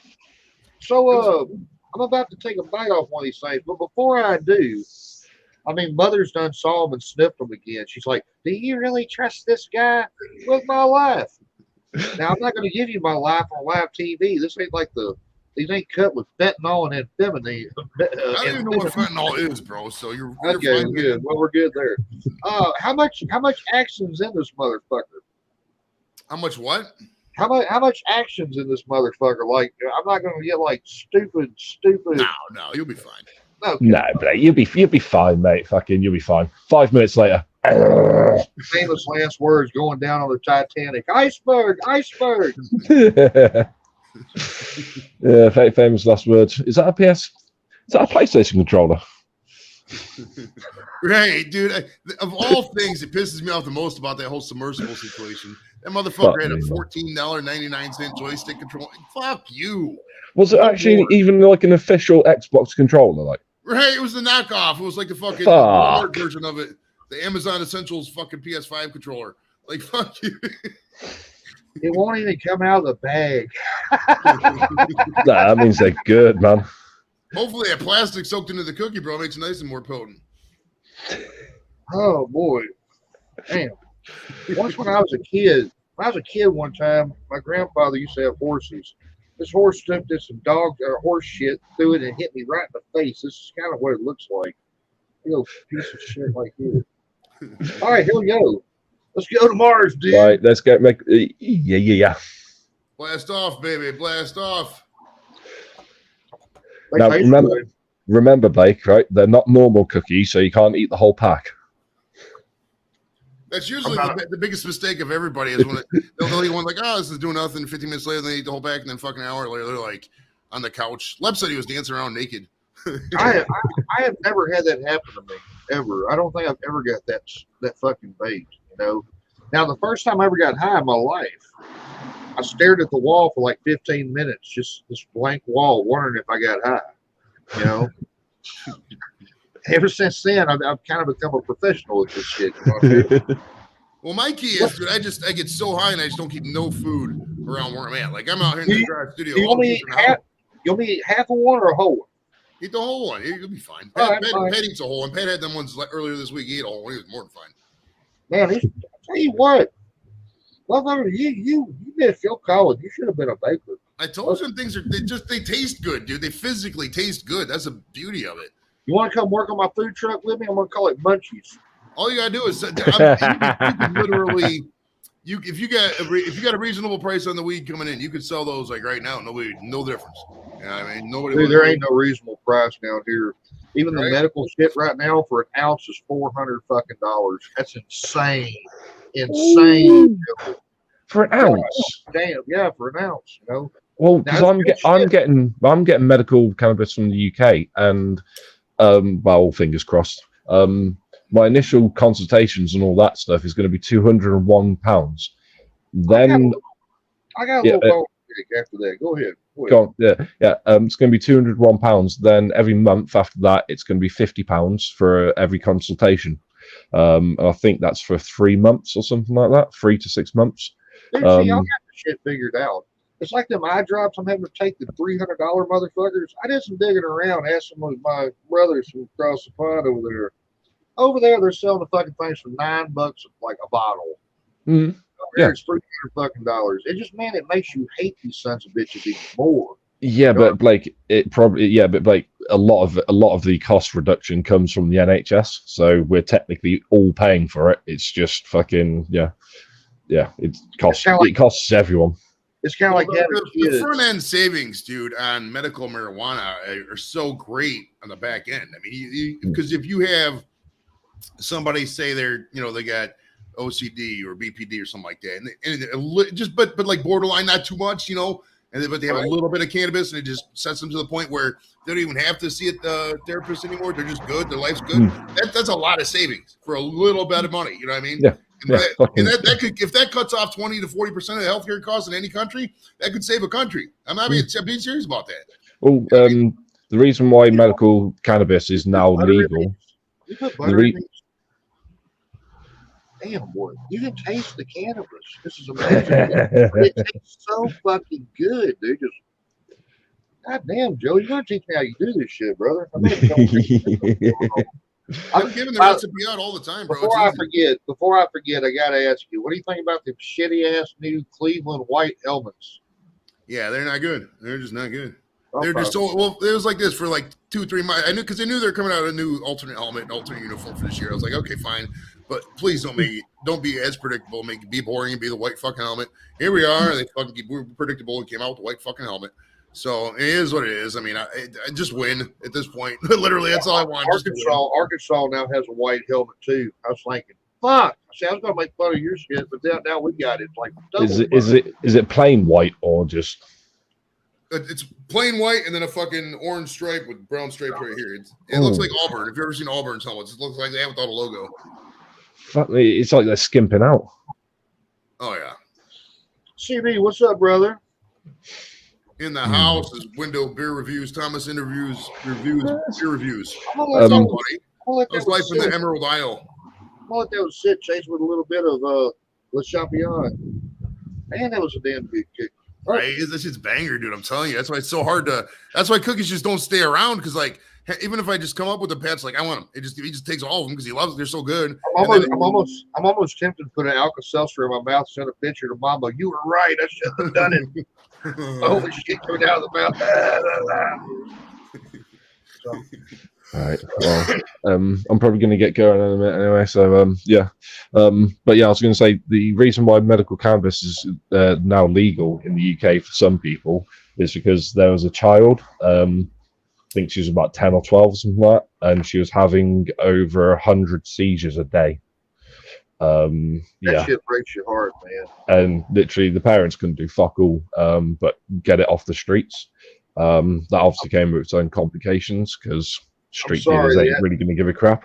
But yeah, the adults are on their own, man. When it starts fucking with kids like that, you watch it, that's different. But now she has a cannabis cream or sort of a cannabis oil or something like that. It's sorted her right out, and she barely has any seizures. So over here in America, it's how it is. It's like, rub it in, don't smoke it, but hey, rub it in. Rub it into your skin, it feels great. Don't smoke it, but hey, it feels so damn good, So, fucking yeah. But anyway, right. I'm gonna let you go. I'm gonna let Blake and Joey have a great time. Thank you, Joey, for letting me up. No problem. Thank you for talking. Heck yeah, good luck with your week too, bro. You need anything, let me know, man. Yeah, man, definitely. And Blake, you're a fucking legend, mate. I love you, bro. I love you too, buddy. I'm just following your lead. So, yeah, man. I follow your lead. Well, we're going down the wrong hole, Bubba. Have a good one, dude. Right, cheers. Thank you, mate. Bye. Right, if you two just kept following each other in that circular lead thing, you'd end up at the bowling alley. Bowling alleys are fun, though, dude. I fuck with the bowling alley, dude. I do. I had a buddy of mine tell me the other day, Joey, who was funny as hell. He's like, brother, from this day forward, I'm not going to be wasting no more time on people who don't want me around. From this day forward, the ice cream man can go fuck himself. You know what I mean? You ever try to run after the ice cream man? You're like, stop. And he just keeps right on going. And then all of a sudden, you don't get a tutti frutti that day. Then you got to go home and do domestic violence on the old lady. And then here we are again. And oh, shit. You-Haul, what's up, brother? What's up, you-Haul? Oh, we missed 420. We were so high, we missed 420. That's okay. It's okay. We're still enjoying life, partying out, man. Oh, yeah, Bubba. Shit. It's technically not 420 here yet, so. Right. We still got 420 over in Africa, wherever Blake's from. Hell yeah. From northeastern, southwestern Africa. Right. Like, I don't know, Wyoming. Let's just say you're from Wyoming. I always tell people I'm from Colorado. I'm the mayor of Penis, you know. Just say you own a ranch in Wyoming, bro. Chicks dig ranches. Dude, you must have the happiest kids in the world. They remind me so much of me. They're either all in on the picture or they don't give a fuck about that. Oh yeah. Well, typically how I do it, because I always like to get, I don't do selfies wherever we go, but if we go to a movie or something, I always like, because it's kind of like an informal journal for me, you know what I mean? But like I always say, okay, I'll get you this treat if you take the selfie. And they're like, okay, so they'll get an extra thing of candy or whatever, They like it. They like it. I mean, at the end of the day, it is what it is. I mean, it's contemporary America, but we're making the best. How many kids you got? Two? I got 2 and a stepdaughters. I got 3 total. Three. Hey man, that's cool. Kayla moved out. She had a couple babies. She's out in Elyria, which is here. Her and her boyfriend Bryce and Tony and Leo are the babies' names. There's 3, and the one's gonna be 2, I think. Maybe it's 1.5. I don't know. So, are you ever going to sell the Cleveland performance out? I mean, I'm ready to watch this shit. I've still not seen anybody. I can't even get nobody who was there to even crack. I mean, you must have paid them really good or sworn them the secrets. I'm like, tell me the lineup. Tell me the rundown. Tell me anything Joey said. Did he say one Blake joke? Anything. They're just like, nope. I think I did say a Blake joke, but that file, I don't know if the fucking file went out right. It's still over at Leps because it didn't work on his computer. His computer's a piece of shit. Yeah, I mean, it's not the best computer in the world. And I got to get into it eventually, but I'm lazy, bro. You know how it is. Oh, brother, I suffer from lazy assosis. Shit. I'm a damn good mechanic. I can put a rear end in a recliner like that. You know what I mean? Fuck. Probably fall asleep, take a damn good nap. That's what I'm afraid is going to happen once this cookie kicks in. You're like, yep. You know? Well, sometimes people just do fall asleep. I found because I used to bring them over to my buddy Bobby's house. Me and Bobby go way back. He was smoking weed when I was in the service, and we'd be at the party and always around weed. He was one of the first people I smoked with when I retired. You know what I mean? Right. But I was bringing my edibles over there because he'd go over there. He had hold'em tournaments, parties like that and shit. And he was talking shit like, "Oh, your edibles ain't shit." He's like, and he told me one day, he's like, "Bro, I don't like them because I take them as soon as I fucking get them in me, they fall asleep because he's sitting in a chair like." I don't know, man. Meeting you has kind of changed my life, brother. I mean, meeting everybody's changed my life, but you are one in particular. Like, we got off the stream the other night, man. I was like, man, I just want to look at some titties. I guess I was thinking about you. I don't know, shit. And I was sitting there for about an hour and a half, just happier than I could ever be. Like, man, something about titties just make the world go round. You know what I mean? It's great. It's you just It just is. You know, you just get a hug. Like, say a girl has like D's or double D's or whatever. You go up there and you just give her a hug. They press up against you. That just really makes your day, you know? It is a proven fact that if you grab a titty, it like relieves stress by like 80% or some shit. You know what I mean?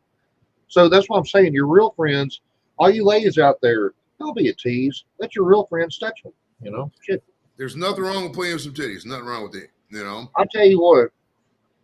I had a girlfriend one time. She was the biggest psycho bitch you ever met in your life. This motherfucker woke up nagging, went to bed nagging. She had the prettiest tits you ever seen on you in your life. Took some pictures of them. Now she all of a sudden she like wants to sue me and shit. I'm like, oh, you ain't suing me for shit. I mean, possession's 9/10 of the law. You know, fuck it. Keep fucking with me. I'll put you out there on OnlyFans. I could probably make $5 a month. Well, the best bet give me 2 seconds. I gotta turn down the air conditioner because I'm starting to get really high and it's hard to hear because the air conditioner's off. So give me like 2 minutes, not even 30 seconds. I can take the microphone with me because I got a long cord. So I'm not walking over here to shut the air conditioner off. Cheers to everybody here, man. I apologize for being late. Like I say, the internet down here today at 1:30 it was fine. At 1:45 he says, "Your ego live?" Yes, sir. We're good. Like at 1:57, the damn light went off. I was like, you gotta be fucking kidding me, dude. Had to call the people, all the shit. They ran the diagnostics, all this shit. So that's why I'm late. But appreciate everybody being here. Hope everybody's having a good Saturday. Hey, now CB brings up a point that not many people realize, and I'll bring up this point now. He's an avid pilot. He used to fly planes and whatnot. Now, if you're a pilot and you turn 60, they do not let you fly anymore. They age you out. And it's bullshit. Because like people should be, if they're cognizant, if they can pass a fucking whatever test, once a year, I don't know how often you renew it. They should be able to fly a plane, pilot a plane. It's silly, it's stupid. So I don't know, who changes laws or whatever, but if you ever see something that comes up for vote, it's like let people over 60 pilot again, vote for it because it's only if fair. I ever fly in my life, CB's going to be the one to do it. I trust him a lot more than I do Harrison Ford. Right? I'm going to crash like 2 or 3 damn planes still alive, bastard. Yeah, so they're just like, here he comes. Hold my beer, watch this shit. Bam! I would just get out fine, Fuck. Harrison Ford. I can't believe they did another. Dude, we were up there. We were waiting in line for to scan the ticket for the Barbie movie last night. I was looking up at the board, like a movie board and all that, and everything was either a remake. It was all a remake, or it was literally nothing new. It was like fucking Indiana Jones 5. They can't come up with nothing new anymore, dude. They cannot come up with nothing anymore. Nobody's creative anymore. They just want to remake the last shit, That's why I hate about it. That's why I tell you all the time, dude, the old movies were so much better. You had one scene, they would act for like 5 minutes on this one scene. No quick cut this way, quick cut that over here, computer animated bullshit flying. It was just acting. You know what I mean? Mm-hmm. Good shit. And they were good movies. I like the old shit like that. This new shit they got, not a fan of. Well, it's like everybody blowing up on the damn song right now. Try that in a small town. I bet you $1 million fucking dollars, Joey. That asshole Aldine, whatever, didn't even write the goddamn thing. He probably didn't even write. They all have a team of writers and shit. So all he's doing is getting more popular by a protest over some shit that he didn't do. Now I call. Why me the fuck up? It's like this, Blake. I think it's all an inside job. I think Aldine's people are like, yo, CMT, we'll give you some publicity, you give us some publicity. Yeah. Or you say the song's offensive and ban it. That way we get our sales on your end. You get some people on your end. Yeah. because nothing sells like controversy, bro. You can't tell me that's not a fucking inside job. Fuck out of here. Tell me about Nobody's that offended by a random song. Come Tell on. me about it. Dude, it's kind of like getting mad on the internet. If you get mad on the internet, it's like choosing to step in the dog shit, just walking around it. You know what I mean? It's like the old cartoon says, how do we quit living in fear during the pandemic? Just turn the TV off. Click. Literally. Well, the thing about internet arguing, dude, is that people who don't agree with you block you. So, like, if you bring up a point, you're like, oh, who needs to hear this? You got to be sarcastic because nobody who fucking doesn't agree with you is following you anymore. It's an echo chamber. You know, like if I sit here in this room by myself and I go, hey, and I start chanting a bunch of shit and there's nobody hearing me, that's the same effect. You know, nobody's changing their mind. You know what I mean? No, it's not changing nobody's mind at all. You know, people are going to like what the fuck they like. It's like beauty, brother. It's all subjective. It's just like beauty. Some women like daffodils. Some women like roses. That don't mean one's better than the other. It's just difference of opinions. It's subjective, you know. And that's what most people. I mean, if you're objective about beauty, most people are kind of the same in attractiveness. If you're in the same income bracket, typically, I mean, if anybody could just well dressed, put together. I mean, there's things you could change, weight, stuff like that. But I mean, you're attracted what you're attracted to. I mean, people, you can say you're beautiful all you want. You can be the most beautiful person in the world, but at the end of the day, if nobody else thinks you're attractive, it's like I said, it's subjective. You know, you don't want to be unhealthy at the end of the day. You know what I mean? That's exactly, brother. Exactly. You don't want to, and you can't tell me somebody who's, you know, a certain weight, 375 pounds, etc., is healthy. There's not. It's not a good lifestyle. And I'm not saying do what you want to do. People gain weight, people lose weight, whatever. But just try to be as healthy as you can. The Mormons have a tenet. Your body is a temple. You know what I mean? Don't do anything to your body. You want to take care of your body, etc. And Mormon people are the most beautiful people in the world. They are. They're so attractive, bro. Take care of a shit, man. I used to have a buddy when I was a young kid. We lived across about 50 miles from here in my old hometown. And man, he got him a big old girl. You ever had a friend where you see that his girl's like a complete psycho, but he's so fucking in love with her that you can't say nothing?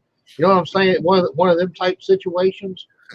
Man, this chick, she probably weighed about 300. Shout out to all my big women out there. There ain't nothing on that. But she's like, oh, you know why I'm so fat? And I was like, no, it's all these hormones. I couldn't help it. I got fucked up one night. I said, you know what? Maybe you shouldn't batter them in grease. You know what I mean? And flour and shit like that. Then all of a sudden, see, I was the bad guy. You know what I mean? You see what I'm saying? Oh yeah. I mean, you can't. Well, it's a touchy issue. I get it. I mean, weight with chicks is like dick size with guys. It's just like you don't, because I could be like, oh, you got a small dick, and it's like even if we're joking, it's still like okay, it feels in your soul. You kind of feel a little bit because you don't know. There's going to be never an objective right, size. Right. At the end of the day, women probably don't care that much. But you're like, well, what if I don't measure up? You know, because there's no way to fucking verify unless you look at dicks. And I'm not looking at dicks all day. You know what I mean? So it's the same thing with women and weight, you know? Me neither. I always brag about 13-inch, and that could be bullshit. Probably is bullshit. Might be bullshit. But the world may never know. The world may never know. Well, it's like if you ever hear, I mean, it's like this, man. You talk to women who are in happy relationships. You say, what attracted you to your husband? You can ask 100 women, and not one fucking time was it, oh, his dick was really big. It felt good. Stretched me out. Like, it's never that. I've never thought about that. I've never thought It's literally never that. Like, are there 1 in 100 chicks who maybe like, oh, yeah, I need the size queens, whatever. You want the biggest? Maybe. I don't know. Yeah. But at the end of the day, that's not all they're looking at. And we can't obsess over that as men. We just can't. It is what it is. Yeah, well, you got a good point. I understand. I don't know. My thing with women is this. You have to draw the line, brother. You know what I mean? Because, oh my God, he treats me good. He's got a job and he takes care of me and all this shit. Friend zone. He's instantly friend zone. But meanwhile, they'll go out and they'll date this motherfucker who gets her on crack and pistol whips her and throws her into the thing. And, oh, daddy, I love him. I can fix him. I don't get that type shit. That's.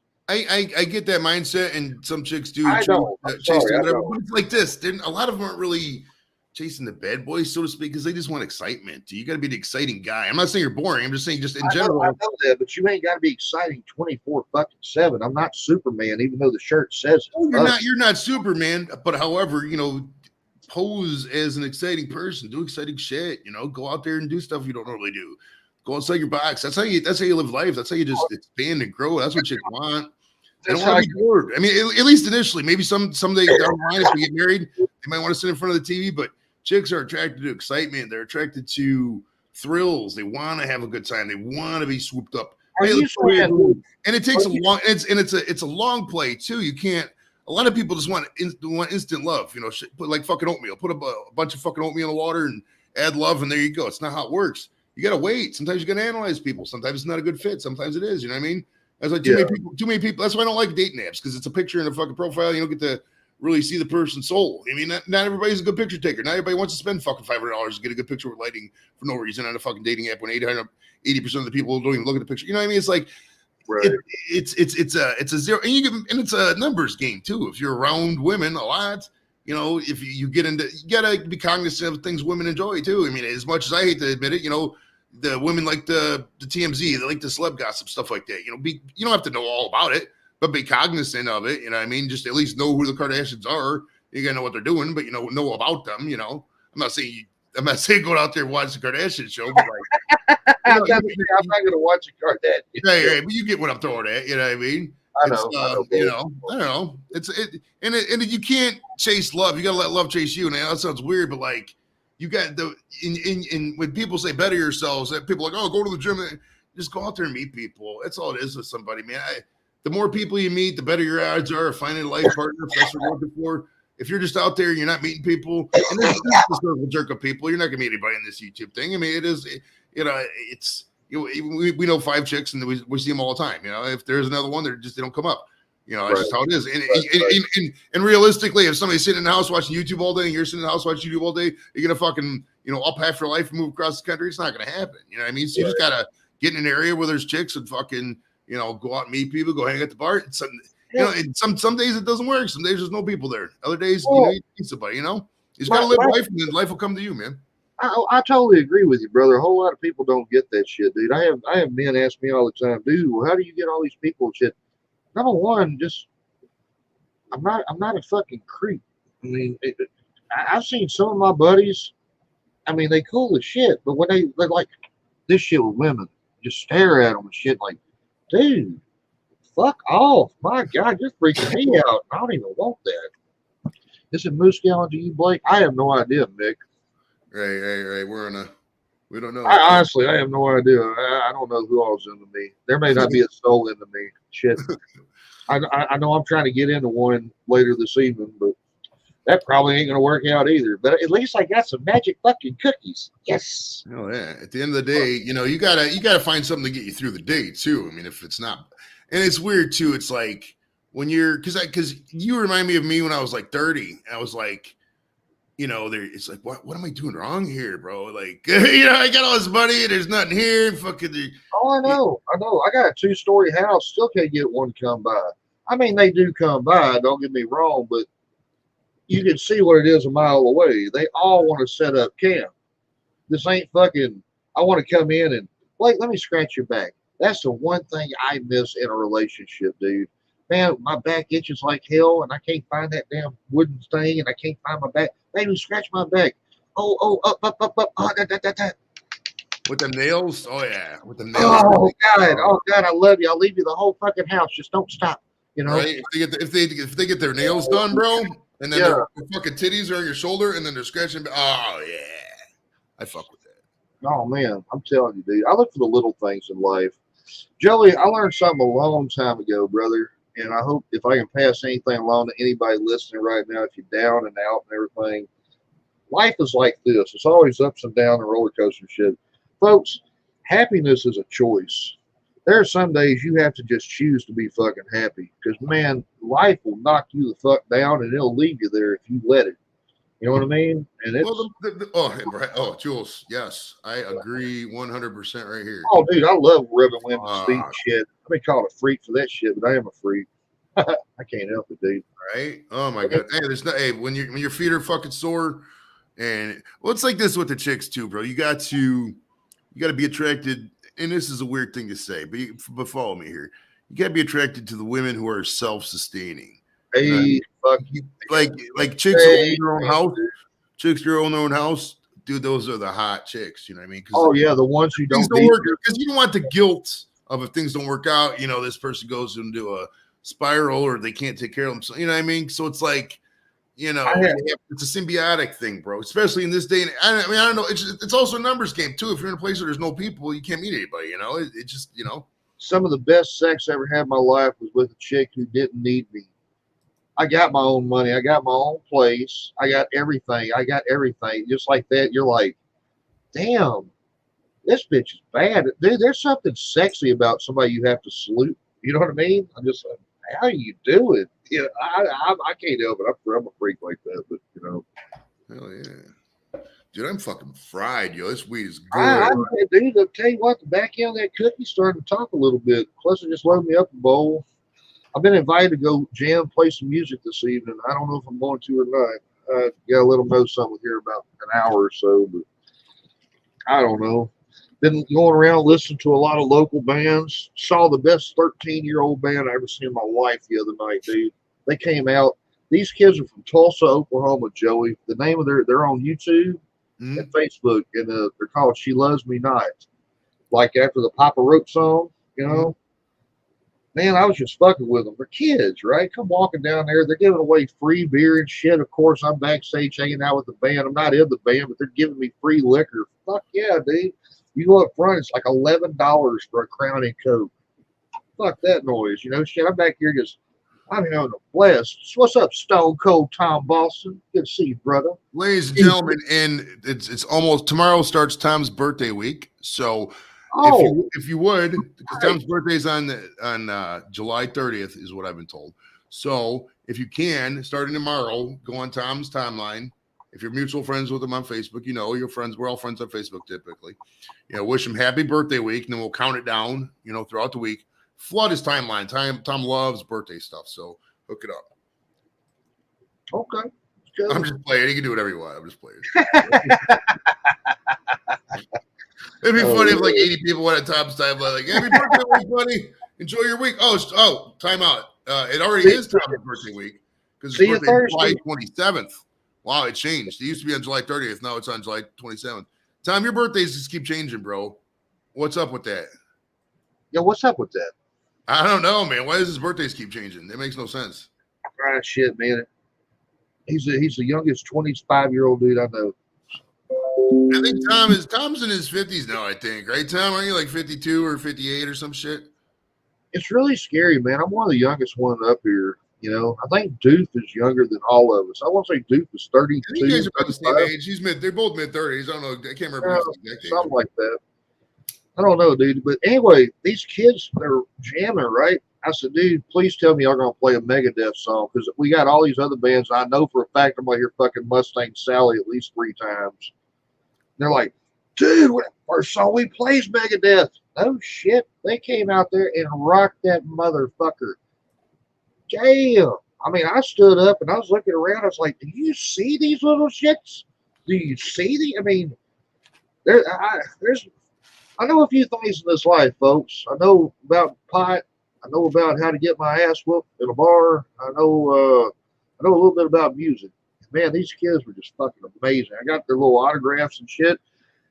He's like, you think we got a shot? Man, 5 years, these kids are they're gonna be something. So anyway, check out kids' bands is like this, dude. I mean, they might be talented, but I'm just never gonna do it because I like to party more than I do the fucking event. You know what I mean? And you can't smoke weed around fucking 13-year-olds. I mean, you can, but I'm not trying to hear the fucking, you know, yap. So it's like, right. You know, my event scope is limited at this point. I'm not going to go to a place where I can't smoke weed now. Like, and I know the Hero Stock guys, God bless you, I can't go to Nebraska for the event. I just can't. For one, I don't have the weed to believe. Hey, brother, but here's the thing. You've earned that right. You've gotten older. You got all your dumb shit out when you was younger. You know what I mean? And that's kind of like, it's like, okay, see, the way you feel about that's the same way I feel with this online dating shit. I fucking refuse. I am Blake fucking TV. I refuse to get on farmersonly.com or any of this damn shit. And hey, put a picture of me freshly bald headed up here. You know what I mean? That's just, Well, it's like, I mean, oh, I refuse. and I will not this is do a it. shitty thing to say because I know you're trying to use the dating apps, but like most people are on dating Never apps. never used a date now. I've never used Well, I don't know if you know, but most people are on dating apps are on there for a reason, because they can't meet people in real life. So that them kind of people are gonna be superficial more than the other people are in real life. Because in real life, you get to know somebody, you get their Yeah, but they expect to find the love of their life, but the other person's just as superficial as they fucking are. oh yeah, it's an instant gratification thing. You gotta It's like, expand your mind, and getting you gotta, pissed. yeah. It's like getting pissed at your old lady for getting drunk on you one night when y'all met in the bar 10 years ago. What the fuck did you expect? You know? And there's certain words you just don't use, and certain topics you just don't talk about. You know what I mean? You don't want to come off. That's where so many guys go wrong. And Yes, I've learned this the hard way. I've been around for a long time. I've talked to a lot of people, bro. Chicks just do not like the gross stuff. It might make us laugh. It might be some of the funniest fucking shit you ever hear in your life. But for guys, but like chicks just don't like the super gross stuff. And a lot of guys just keep fucking pounding that. They'll talk about shit and puke and cum and this and that, and just use these words that are just so Short. the word will gross the chick out, and it's like, you just don't want to be like that. You know what I mean? Because if they hear that once, like, oh, if they get, and if chicks are about vibes, dude, they're vibe. They really like vibing. You know what I mean? If you vibe with them good and you can connect with them, make them laugh, they like that. But if you go out and go, oh, like it's gross, you know what I mean? Then they're not going to think of sexual way. That's where the friend zoning comes in. That's why when you play music live or when you tell jokes live, we're in the same business as the entertainment business. If you can make the chicks laugh or you can make the chicks smile, you don't won half the battle. And then all of a sudden the guys want to be like you all of a sudden, and that's how it works, man. Gosh damn, I wish I was that dude. You know what I mean? Mm-hmm. I'll tell you, I've seen some ugly fucking dudes in my life have some very, very attractive women, and most of it, 90% of it's just self-confidence, dude. Oh, it's about being non-threatening to somebody. You don't want to be threatening. You just want to make them laugh and be non-threatening. I never really thought about the nasty shit till you said that. Yeah, I probably have. I've probably said my line of shit. Knowing me, I've never looked down. Well, I'll tell you a prime example, and you use it all the time, and you'll probably never even think about this. When you say shit like, "Who wants my seed?" That's so gross sounding. Like nobody wants to hear that, but it might make you laugh. You're right. Like Right. By the way, I've never asked nobody. He's used that as an analogy, folks. I'm not Blake. Do you want my seed TV? He goes to the dating apps. It's like WYD. Do you want my seed? Question mark, and then just click send. Dude, there's some freaks out there, man. There's some weird fuckers, Yeah, and Man, also, not everybody. I mean, if you don't make love in high school, dude, you have to be. I don't know. You have to have a really open mind if you're going to want that kind of love in this kind of era, because it's a very selfish era. And so people say they call it settling. It's not really settling. It's more conceding. I would say conceding just to the realities of the market and how it is. I mean, everybody's selfish. Everybody has a bigger self-worth than they probably do. We got to be real about that. And when you're encountering something superficial as online dating or just dating in general, you're going to have to concede some things. Sometimes, like say, oh, I'll never date a smoke girl. But sometimes, what if you're attracted to a person and the only thing's wrong with her is she smokes cigarettes? You know what I mean? Fuck it. I'm just going to go in. So, if you have your rules, your non-bendables or deal breakers, that's what I'm looking for. If you have your deal breakers, short your deal breaker list. I guarantee you, the more shorter that deal breaker list is, the easier it's going to be to find people. 100%. Well, I totally agree, brother. When I was in high school, dude, I was the biggest loser there was, but I was one of them guys who was like a tweener. I didn't click with the rich kids and all these other people, which looking back now, if I had to spend $100 for a pair of jeans just for somebody to like me, dude, fuck them. You know what I mean? I mean, for like forever. And the next day, but anyway, I never got any of the girls and all that shit, and of course I always was, as a young man, that fires up your ego a little bit. And then all of a sudden you find out one day, I'll tell you how I got in the music game. I mean, of course, by my father, of course, but we went out one night and did a karaoke thing. And the song "Picture." But remember that by Sheryl Crow and Kid Rock? Mm-hmm. It was really popular at the time. So the karaoke track's playing, and the first thing I said was "Living my life in slow hell," and there was no woman except the one beside me. Right when I sang the song, she was so fucking barred out of her head, filled out. She was just reading the words on the screen. She thought she was saying it, but anyway, some chick like went wow out there and opened up my eyes. I'm like looking around and shit, and I was like, damn, I'm hooked. Just like that, just like fucking that, because I've never had that experience in my life, you know. What's up, Rubber? Yeah, we have a Robert intro, so Robert. Robert.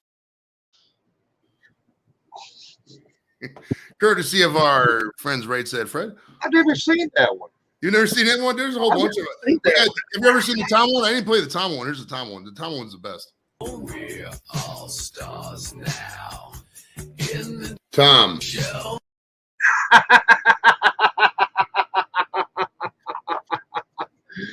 Oh, Joey, that's rich. That's rich. Oh my goodness. Oh my god. You know, Well, the- that's why I like, dude. I'm a very, and I know this hinders my growth a little bit. I'll admit that, but I'm a very much community oriented, inside joke kind of person. You know what I mean? I'd much rather just have fun and tease Tom or whatever, and just joke, be friends with him, than just have try to be so super broad that it, I don't connect with my audience. You know what I mean? Right. When I had DC Glenn on, remember DC from Yes. Reign Supreme from Tag Team. Yes. He had a line of you'd rather have 100 loyal fans. He probably stole it. I mean, it's a common line, but like he said, you'd rather have 100 people loyal to you than 1,000 or whatever. You know, what I mean, to get that loyal core, that group, we all grow together. You all have fun. You know, what I mean, that's what this is about. Dude, it's not about. We're getting a little stoic, I know, but it's about just fucking smoking weed, getting high, and trying to make people lives better and be a better place. Because at the end of the day, the world's shit, bro. It is. I mean, but is it though? You know what I mean? Like we have a mindset. A lot of people just have such a self-defeating mindset. If you get out there, if you're like me right now looking for love, it's the worst time probably ever to be alive, because that is not real anymore, dude. And if you're watching this, don't be like me. Don't go after shit like that. And I know we're getting off kilter a little bit, but I'm just trying to be honest with people. You know what I'm saying? That shit ain't real no more. My grandparents lived through the Great Depression. My grandpa used to plow fields for $1 a day. Point fire, what's going on? Cheers. Canada in the building. So we've had. Hey, let's think about this though. For an hour, we've been on for an hour 50, something like that. I've been on 30 minutes. You've been on an hour and 50. Northern Ireland, Canada, Ireland, England, and the United States. It's 5 fucking countries in an international thing. If we had 2 more countries, we could have a 7-nation army. Ain't technology amazing? Who'd have thought 20? Dude, swear to God, 23 years ago, December 31st, sitting in my computer, I had the Y2K countdown on my wallpaper. Oh shit, 10 seconds, everybody hold on. All of a sudden it just passed and everything kept working. Who would have thought 23 years later, oh my God, dude. I'm gonna make you insanely jealous with my turn of the millennium story. So it was we were up in Pontiac, Michigan. I'm already insanely jealous. It was a Metallica concert. Damn sure I'm insanely December jealous. 31st, 1999, and the openers were Kid Rock, Ted Nugent, and Seven Dust. And Metallica counted down to New Year's, and then they played Detroit Rock City after it. And the only time they've ever played it. That was a fucking fun time to count down the New Year's, bro. It was awesome. The millennium. And people can say whatever they want. Oh, the millennium was technically 2001. No, the millennium was 2000, bro. Yes, the millennium was 2000. That's when everybody lost their shit, dude. Everybody lost their shit over this. It's amazing, dude. And who knows, man? Maybe another 20, 30 years from now, brother, we'll see something that just totally blows our mind. One day we'll be able to tell people, brother. Yes, kiddos. Back in the day, we used to actually pour gas. What's gas? Well, gas. You poured it in your truck and you drove around with it. Everything's electric nowadays. You know what I mean? So maybe who knows? Yeah, Point Fire was asking about the VA with medical marijuana. They're not illegally allowed to prescribe it. I'm not gonna lie, if Trump or Biden, Now this is me talking through many years of subject matter knowledge of working for the agency and my political views. I've been studying politics for 35, 40 years. And he knows what he's talking The medical, it has to be dropped off of the Schedule 1. Donald Trump is not going to do that. It doesn't appeal to his base. He doesn't care. Joe Biden is not going to do that because he's convinced it's a gateway drug because of his son. It is what it is. He's a little old, so it's going to take for it to be federally legal and be prescribed by the government. It has to be off the Schedule 1. For that to happen, it's not going to be in the next 4 years if things go. So you're looking at 2028, 2029, somewhere in there. Joey, It could change, but Joey, they're going to find a way of figuring out when everybody dies. And the day me and you die today, they're going to legalize it just to piss us the fuck off. well, in Ohio, and I don't know if anybody's listening from Ohio, but I mean, my little PSA here about issue 1. Vote no on issue 1 if you're from Ohio. I mean, I don't even know how this is a fucking thing. I mean, they're trying to do a couple of things. They're holding an election cycle on a day where they know everybody's on vacation. It's what issue 1 is they're trying to change the way you amend the Ohio Constitution. Right now, you have to get signatures in 44 out of the 88 counties.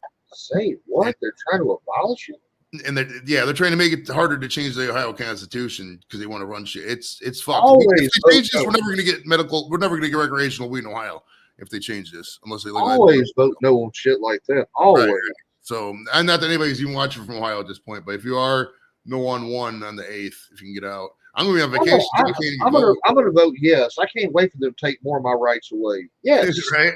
I don't know why people always for less rights. Like, fuck.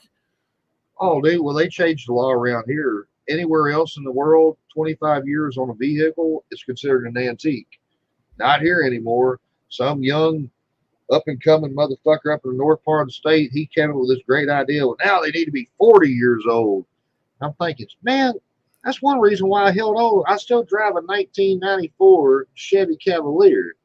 It just hit 107,000 miles. She my baby. I love her to death. But, dude, I enjoyed having that antique tag on her. I didn't have to pay fucking taxes on the shit or nothing. Now, all of a sudden, I got to go and buy a fucking little number every year.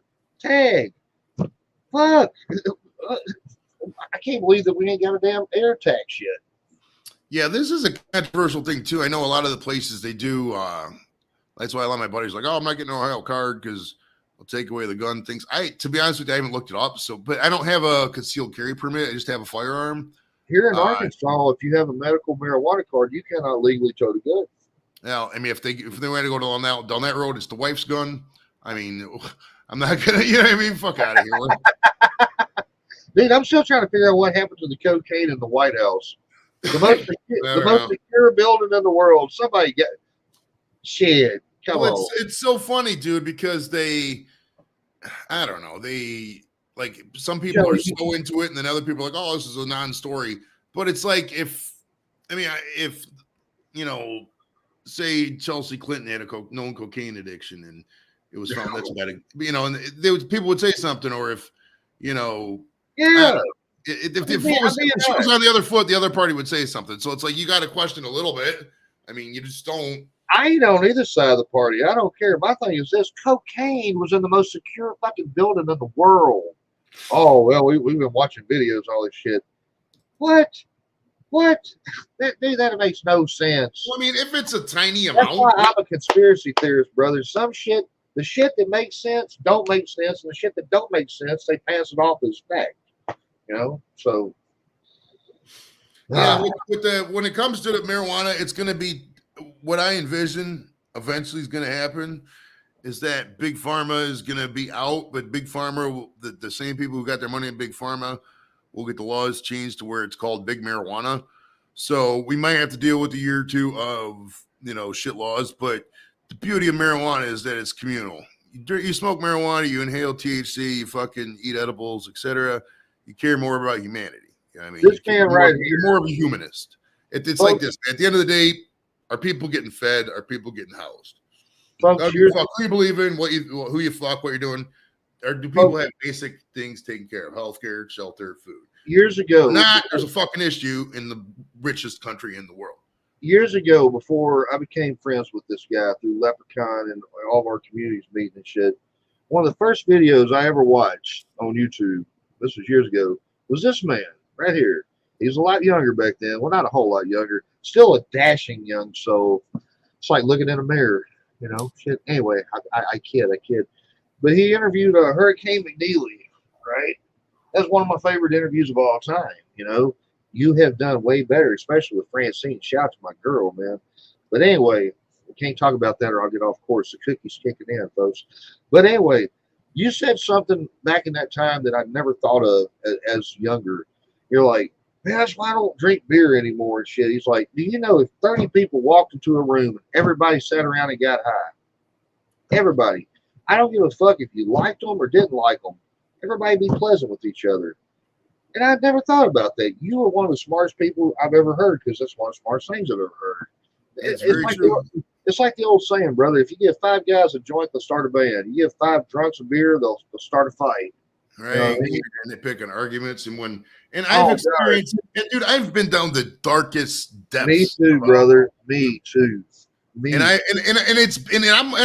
would argue I'm more dangerous than you because I've always had access to capital and credit or whatever. So it's like if I want to get drunk, I'm taking that drunk and I'm going to find a way to get beer. Hey, this person, I'll give you $20 if you go give me some beer and bring it here. Boom, and you got more beer. You know, what I mean, there's ways to make shit happen when you're drinking.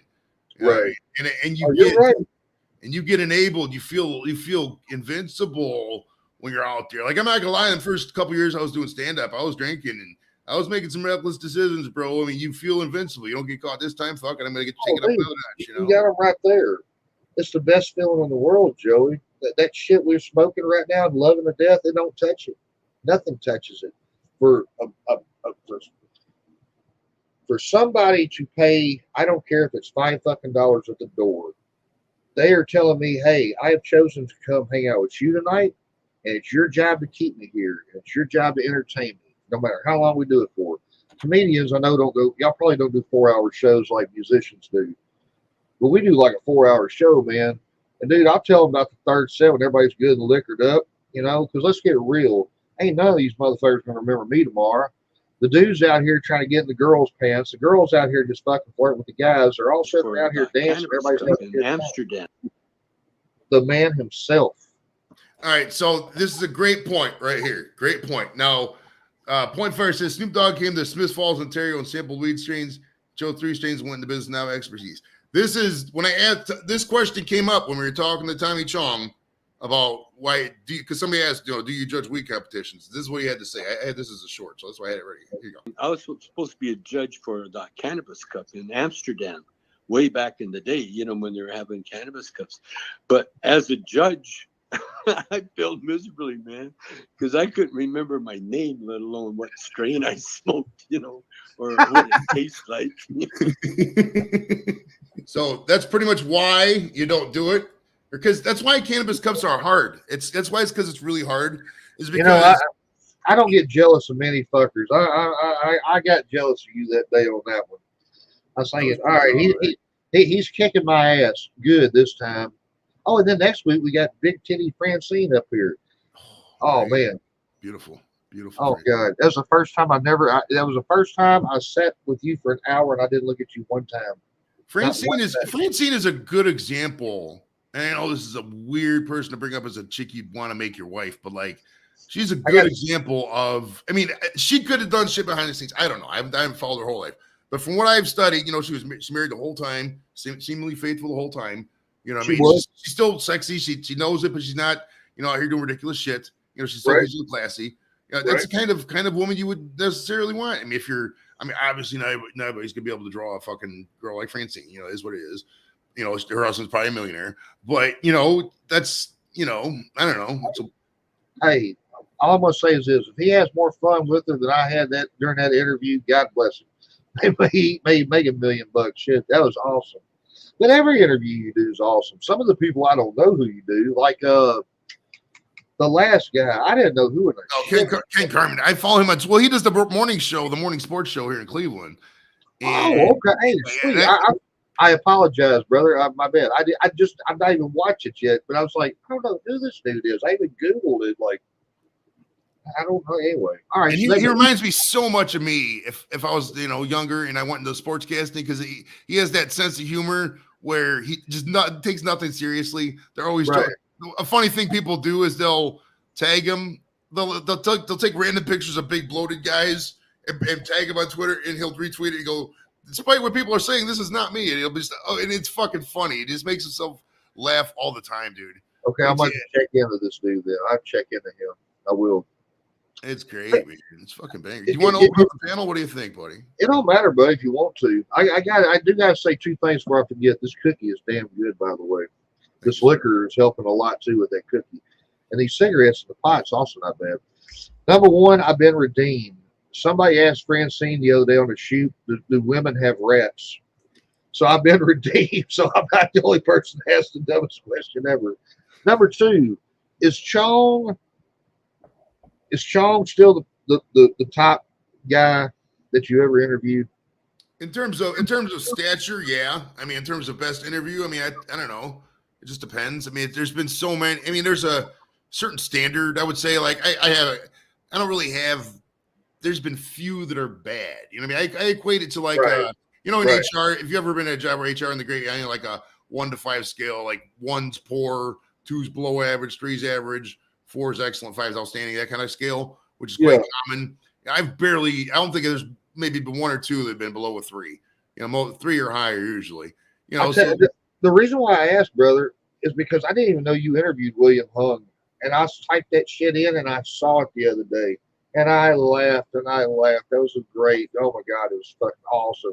And I was thinking, wow, dude, homie, you do realize that if you in the next 15 minutes, draw your last breath, at what age are you? 46? 46 years old. 46. At 46, you have lived a life and you have talked to some of the coolest motherfuckers in our generation, man. Seriously. Dude, you break that. I mean, Sam Fox, fucking Tiffany, tag team. Tell me about it. Louis, William Hung. Ricky Williams, William Hung. I mean, how many Brandon fucking. McNeely, Francine. The Right. list goes on and on. Barry Horowitz. Jake the Snake Roberts. Brutus the Robert, Barber. son of a bitch. That's my favorite one.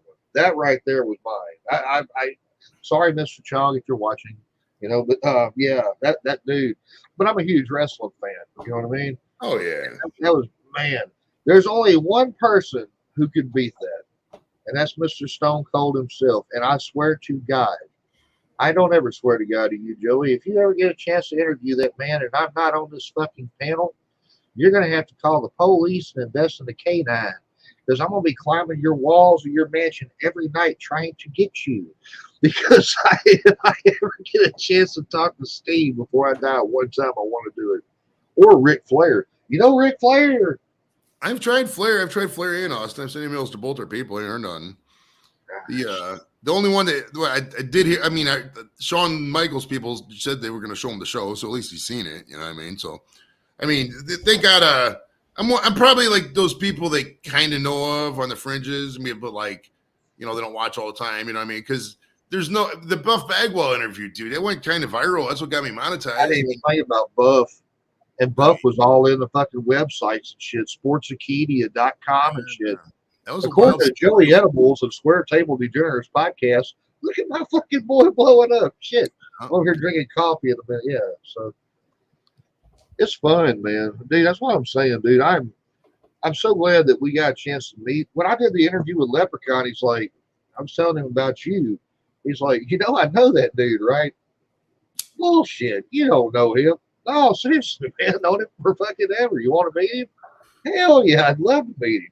Then we get off air one time, let's put a bunch of smoke in the air, shall we say, and it's been a beautiful thing ever since, man. So hell yeah. I got to tell you a funny story about Lep. I've told this before, but it's been a while. So when we did the McNeely interview, it wasn't live. I recorded it and then I aired it during the regular showtime. So right. And Lep said something about you're a bum, McNeely, just teasing. McNeely was in the chat. And McNeely said something about you'll never know what it's like to be a boxer. And oh my God. That was great. Go back and watch the first. My God. It's great. Oh my God. Okay. It's great. Well, McNeely was very driven in his point. You know what I'm saying? Well, I was lucky that one, he responded to the request to do the interview when I Right. was literally 80, 90 subs. It was nothing.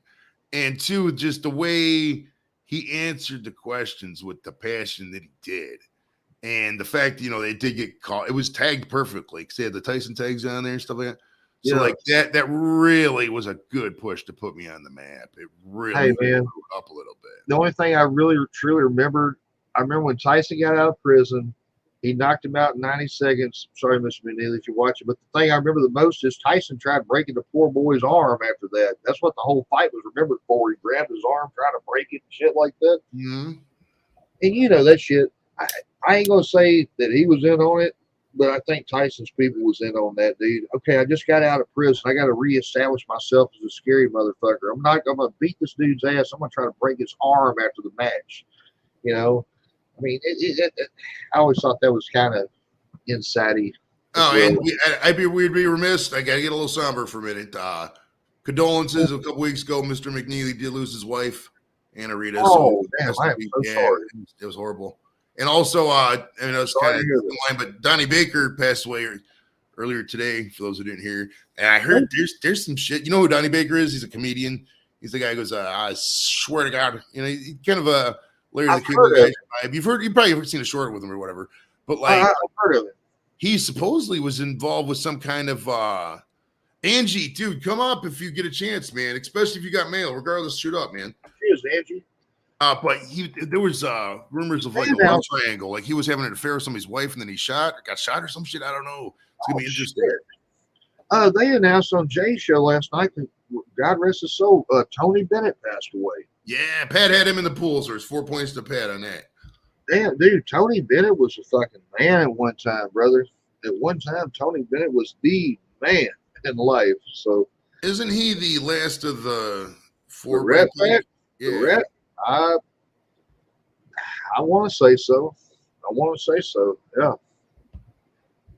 Dude, it's crazy, man. That's wild, brother. That's wild. So who's winning? I know this sounds terrible to come back off, but who's winning the death pool right now? I think I still am by a couple because I had Jim Brown and the Iron Sheik, so that took me to. Dude, I can't believe Sheik's gone. I would have loved for you to interview Sheik. I know, it was great. Right. Well, it makes me wonder. Part of me wonders if he had a team because his fucking Twitter account was hilarious. Of course he does. I mean, was he running that or was the team running that? You know what I mean? I don't know. I promise you the Iron Sheik was not doing that. Right. He's a fucking idiot. I promise you. If I bet the house on it. But I will say what, they are some funny motherfuckers. And fuck the Hulk Hogan. Fuck the Hulk Hogan. Like every day. I woke up this morning. I touched my toes and fuck the Hulk Hogan. One of the best things. For those who are wondering, we do have super chats. If you want to super chat, and I'll do a gummy.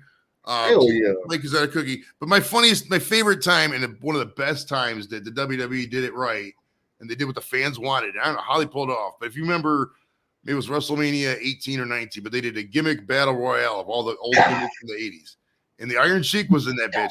And I don't know why you just ended up rooting for the guy because Sergeant Slaughter was in there. You're like, Sheik, win this. And they fucking won it.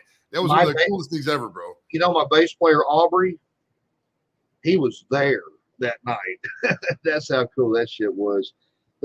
Bobby Heenan had the quote of the night. Those Sheik's walking real slow as shit. He said, by the time Sheik gets to the ring, it's going to be WrestleMania 37. He's just walking fucking slow. Some of those one-liners are great. I used to love the one-liners, bro. All right, here's a good one. Frank Sinatra or Freddie Mercury? Dude, nothing against Freddie Mercury. I love giving Captain shit. Queen's an awesome band. But, dude, Frank fucking Sinatra is Blue Eyes. Oh, yeah. Sinatra is, I 100% agree. Sinatra was cool before cool was cool. You know, shit. I mean, there's just, sorry, there's no comparison. There's nothing more hip. There's nothing more cool, nothing more hip in America than a white guy who's smooth. That's just a fact. And Sinatra, especially from like the 20s and 30s. Right. And he was just fucking. It was a different world back then, dude. You know? Hey, Jules, it was an honor meeting you too. We had so much fun. Like, fuck alive, we had a good time, dude. I would love to meet Jules. I'd love to meet Cass. I'd love to meet everybody. Dude, we Yeah. were up to like 3 or 4 in the morning, bro. It was so late. We were up so late that day after the show. It was a financial thing with me, brother. It just was. I've told everybody that, and I'll tell you that. I mean, it's not like I wanted to shit can miss you. It was just a financial thing, you know. I feel you, bro. I feel you. I mean, you can only take it as far as your finances go. You know? Hey, man, shit, you know. I mean, if it was under my way, fuck, we'd all get together and shit. Take a whole fucking week, everybody just sitting around having nothing but blast. Number love, cheers. What's going on? NBL, what up, buddy? Hope you're doing too good, too, brothers. Hope you're doing good. I got 6 minutes until the 420, homie. I'm gonna eat another piece of this damn cookie. Shit, that cookie's good, Joey. Shit. And I asked you if you want to come be on my food truck with me. You know, we're gonna call it Munchies. It's gonna for all the straight people. It's gonna be called MUNCHEESE. Munchies. Right. Well, they'll all be gluten free because I know Gluten free French fries. gluten free and toxic and anti-toxic. I don't know what are the terms. There's like gluten free, and then there's what's the other one? The other big one? Oh, lactose free. Yeah, there's lactose. Lactose, yeah.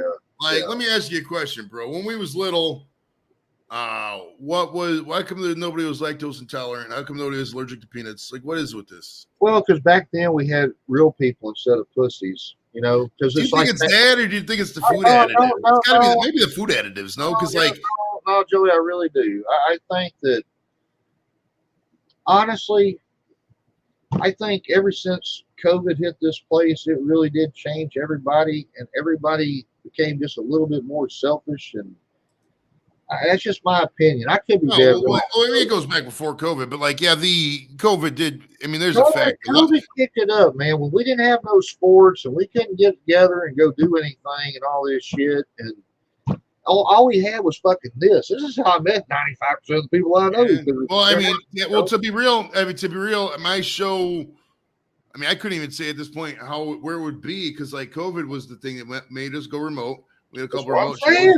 And then we had to, if you go back and watch the first or second episode of the show, we always had a joke about William Hung because like, hey, if William Hung can make it, anybody can make it. And then I randomly just DM'd William Hung. I forgot Hornswoggle. Hornswoggle. That's what I was thinking about. Go ahead. Sorry. Yeah, so he knows Hornswoggle. Oh wait, Hornswoggle does have a. Hey, ladies and gentlemen, we do have Hornswoggle on the line here. Hold on, let me find him. Hornswoggle's God. Hornswoggle was pretty slick. He is cool, dude. I don't know why he doesn't do my show though, and I'm still worried. We'll see. Hold on, we did have a clip on Hornswoggle. I gotta find it. This might take a second. Well, it's not because of me and my magic M word. And plus, he don't mind it either. I had to share you that clip that day. You know what I'm talking about. I ain't gonna talk about it, but anyway. God, where is it? Where's the Hornswoggle clip? Did I take it down? Hold on, because I had because the one I got when he did the thing about you, I was gonna play that. Oh, here we go. There's 2 of them. Guys, check out Blake TV now. TV. Thank you, Hornswoggle. Thank you. Here's do you want to play the full one? So, ladies and gentlemen, here is Hornswoggle with the word about Blake TV. Blake TV, how are you? How's everyone that watches the channel, that supports the channel? The issue is, this is 4 years. It's still not being monetized. But if you go to youtube.com/DylanPostel, you'll find some awesome content. Blake TV, I'm sure your content will be as good as mine soon. Maybe. Listen, Blake, in all honesty, Joe reached out to me, wanted me to roast you. First off, in 2022, using the term roast, he should be reevaluating his life himself. He shouldn't be having me roast you. Life has already roasted him enough. Guys, check out Blake TV now.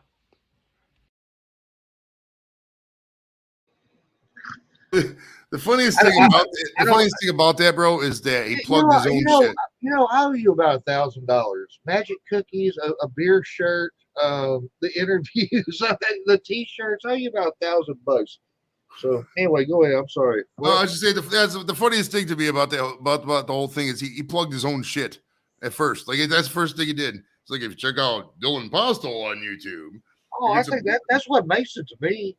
It's like, Blake, you know, you're getting your ass whooped by me, Dylan Fostel. Right. 3 foot fucking nothing. That's great. Oh man, funny as hell, dude. Oh, we're coming up at 4:20 at the Central Time Zone, people. So get Oh ready. shit, it is, baby. Hell, it's time to go to bars, dude. Oh Lordy. Oh, thanks on the music interviews, Jules. I try whoever I can get to come up, man. I reach out to. Sometimes it's a zero-sum game. Sometimes I have more motivation than I do other days. I mean, I could email 500 people a day if I wanted to, but at the end of the day, I you only got so much fucking whatever in you. Dude, that's what makes you cool. That's what makes your show cool, and it's kind of sacred, man. I mean, me and you are just sitting up here right now. We're not really doing a show on Square Table Degenerates podcast, but to me, it's still Square Table Degenerates podcast. So it's right. It's still the form of it. It's the mystique of it. You know what I'm saying? I don't go live. I don't go live all the time. It's 4:20 in the Central Time Zone, ladies and gentlemen. If you got every single person you want to interview, after a while, it'd get old. It would get old, and people would get burned out. Like, God, he's doing another one. What the hell? Fuck you, Uncle John. Smoke him if you got him, brother. Well, my attention span plays into it a lot. Like I get bored easily. I don't want to have the same people up all the time. I'm not saying like I haven't had multiple people. Like Jacques Rougeau's been up a couple times, but like I'm not gonna do the same thing over and over. I'm not. I repetitive. That's why a lot of stand up was a lot harder for me because like a lot of it's just repetition. You're just memorizing the same jokes, going over. I'm more an off the cuff kind of guy. You know what I mean? I understand. I do. I just like smoking. JV, you don't have to watch the replay. There's no entertainment value in it whatsoever. Please don't. Hey, what's up, brother? What's up, buddy? Buddy. Hope you're staying cool today, brother. It's hot as a son of a bitch outside today. Right. Hey, dude, I'll tell you what, a lot of people are probably intimidated by it because I've dropped the link a couple times and nobody's joined, so they're probably just scared of you. Well, they're afraid of my head. I think it's that, Right. You got that. We got to go to one of those celebrity lookalikes.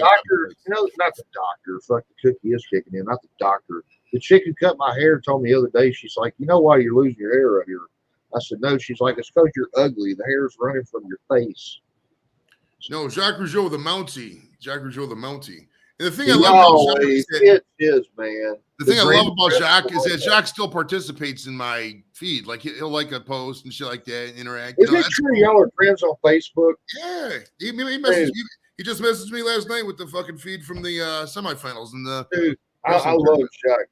I got a video I got to send you of Brian and Vinny Alvarez, and they watched the Mounties match with Tatanka, right? And dude, it is the greatest 9-minute video you ever seen because they were just laughing and howling at how much the Mountie loves his job and how he's so damn good at it. And how he's ladies and gentlemen, before we bring up our next guest, we have a word from Robert. I smack my head on the wall to wake up. I do that so I can wake up. We were talking about the. That's not an advice really to wake up. That's not an advice. I don't advise doing that to wake up. I just don't. Yeah, please do not try that at home. Hey, Angie, how you doing, sugar? Good. How are you guys? Oh, I was worried Robert was coming up here for a minute. And I didn't know. I was like, damn. I've never seen that video either. How many videos you got of me and Angie over there? You ain't showed nobody. I don't the know photograph. if Fuck, where's my razor at? Oh, shit, here it is. Look at this photograph.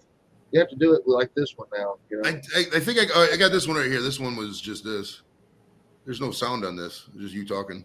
Hey, my name's Blake. Yeah, I sit around. I am also sexy.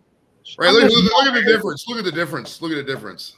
That between that and then this. Oh my God, you look so much younger and so much better. You really do. I look like a cancer patient. Oh, stop it.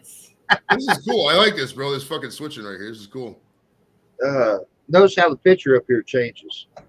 I think you look much better, and I think you're amazing for donating the hair. I'm just doing what anybody do, man. Anybody else do it for me. I hope.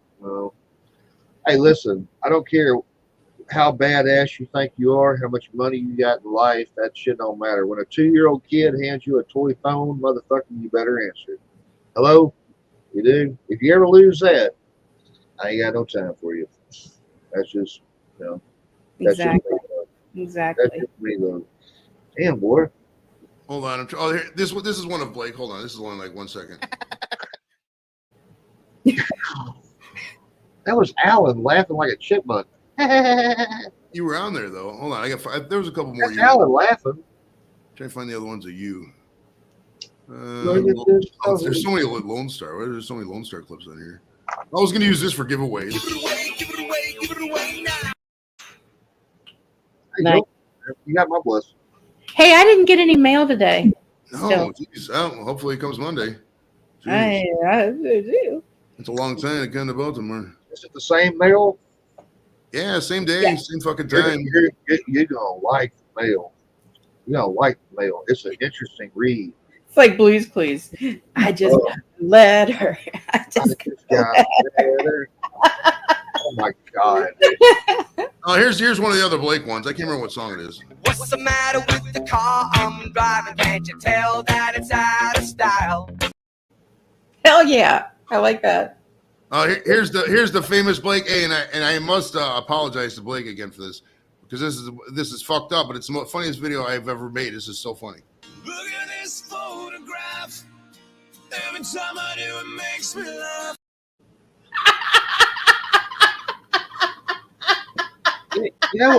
You know, with friends like you, who the fuck needs enemies? You know what I'm saying? Hey, I'm not gonna lie to you. When I made that, I must have laughed for 45 minutes straight. It was so stupid. My grandmother's the hardest person to make laugh. She laughs about no shit. She's like, Benjamin, I'm about to piss down my leg. This is great. Thanks, Joey. Oh my God, it was fucking funny, bro. Lord. And I then think put on my Thrash is going Facebook. at 6. Yeah, I'm not gonna go over Thrash this time. But if anybody wants to come up now, definitely come up. I'm gonna have to ask Angie and Blake to hold the stream for a couple minutes because I gotta take a leak. So give me a Oh, sure. No problem. We'll hold down the fort. I'm gonna let Angie do it. She looks better than me. So, Angie, how's your day today, sugar?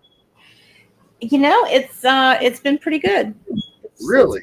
Yeah. It's been really good. Watch his name. Watch his last 3 digits on his card. Go ahead, you tell me.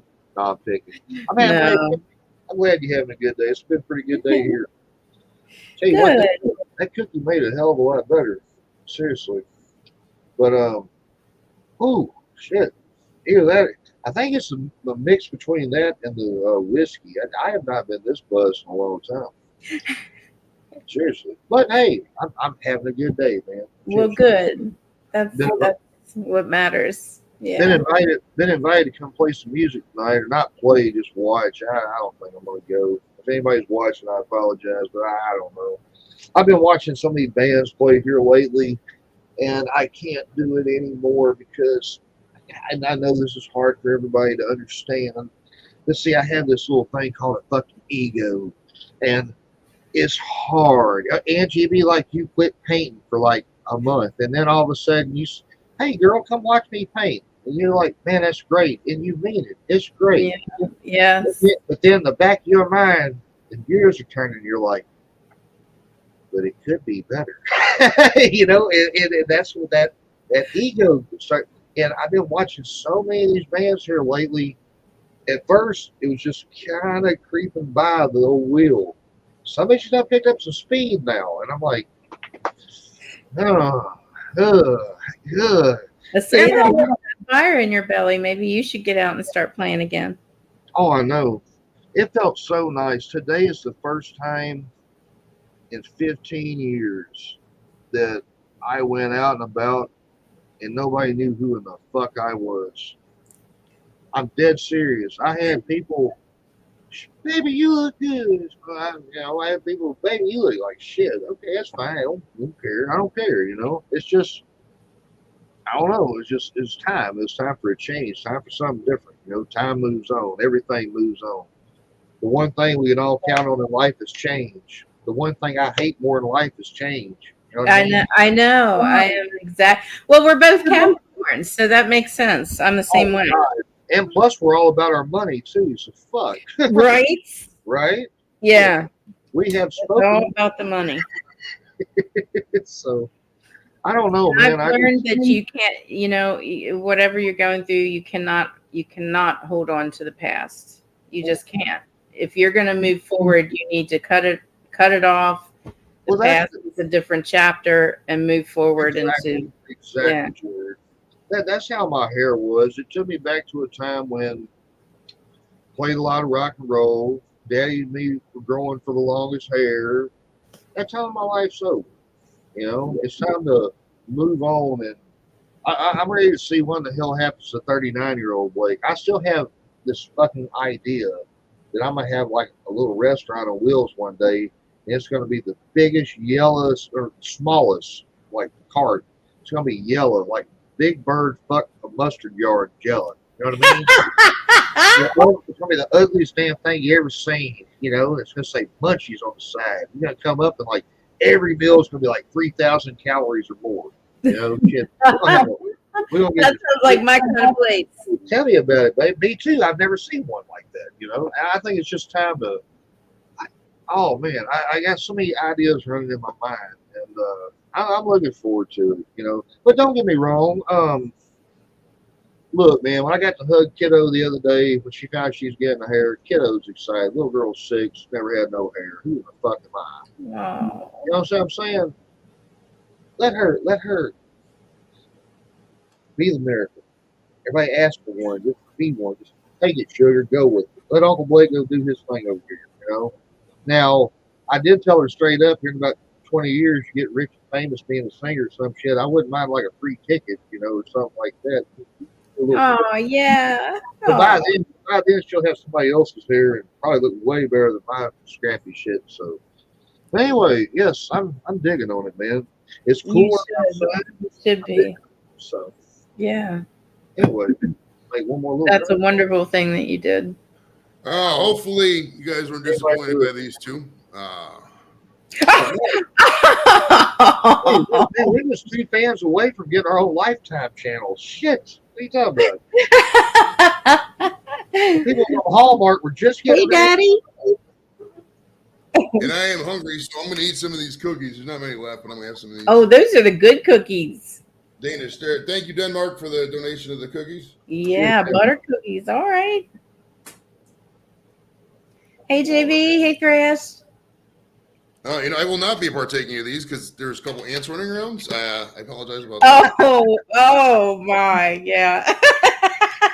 hey, you ought to see the uncles. I'm just going to throw away the whole tin. I'll be right back. You ought to see the uncles, Joey. Shit, I hear they carry knives and shit. Lord.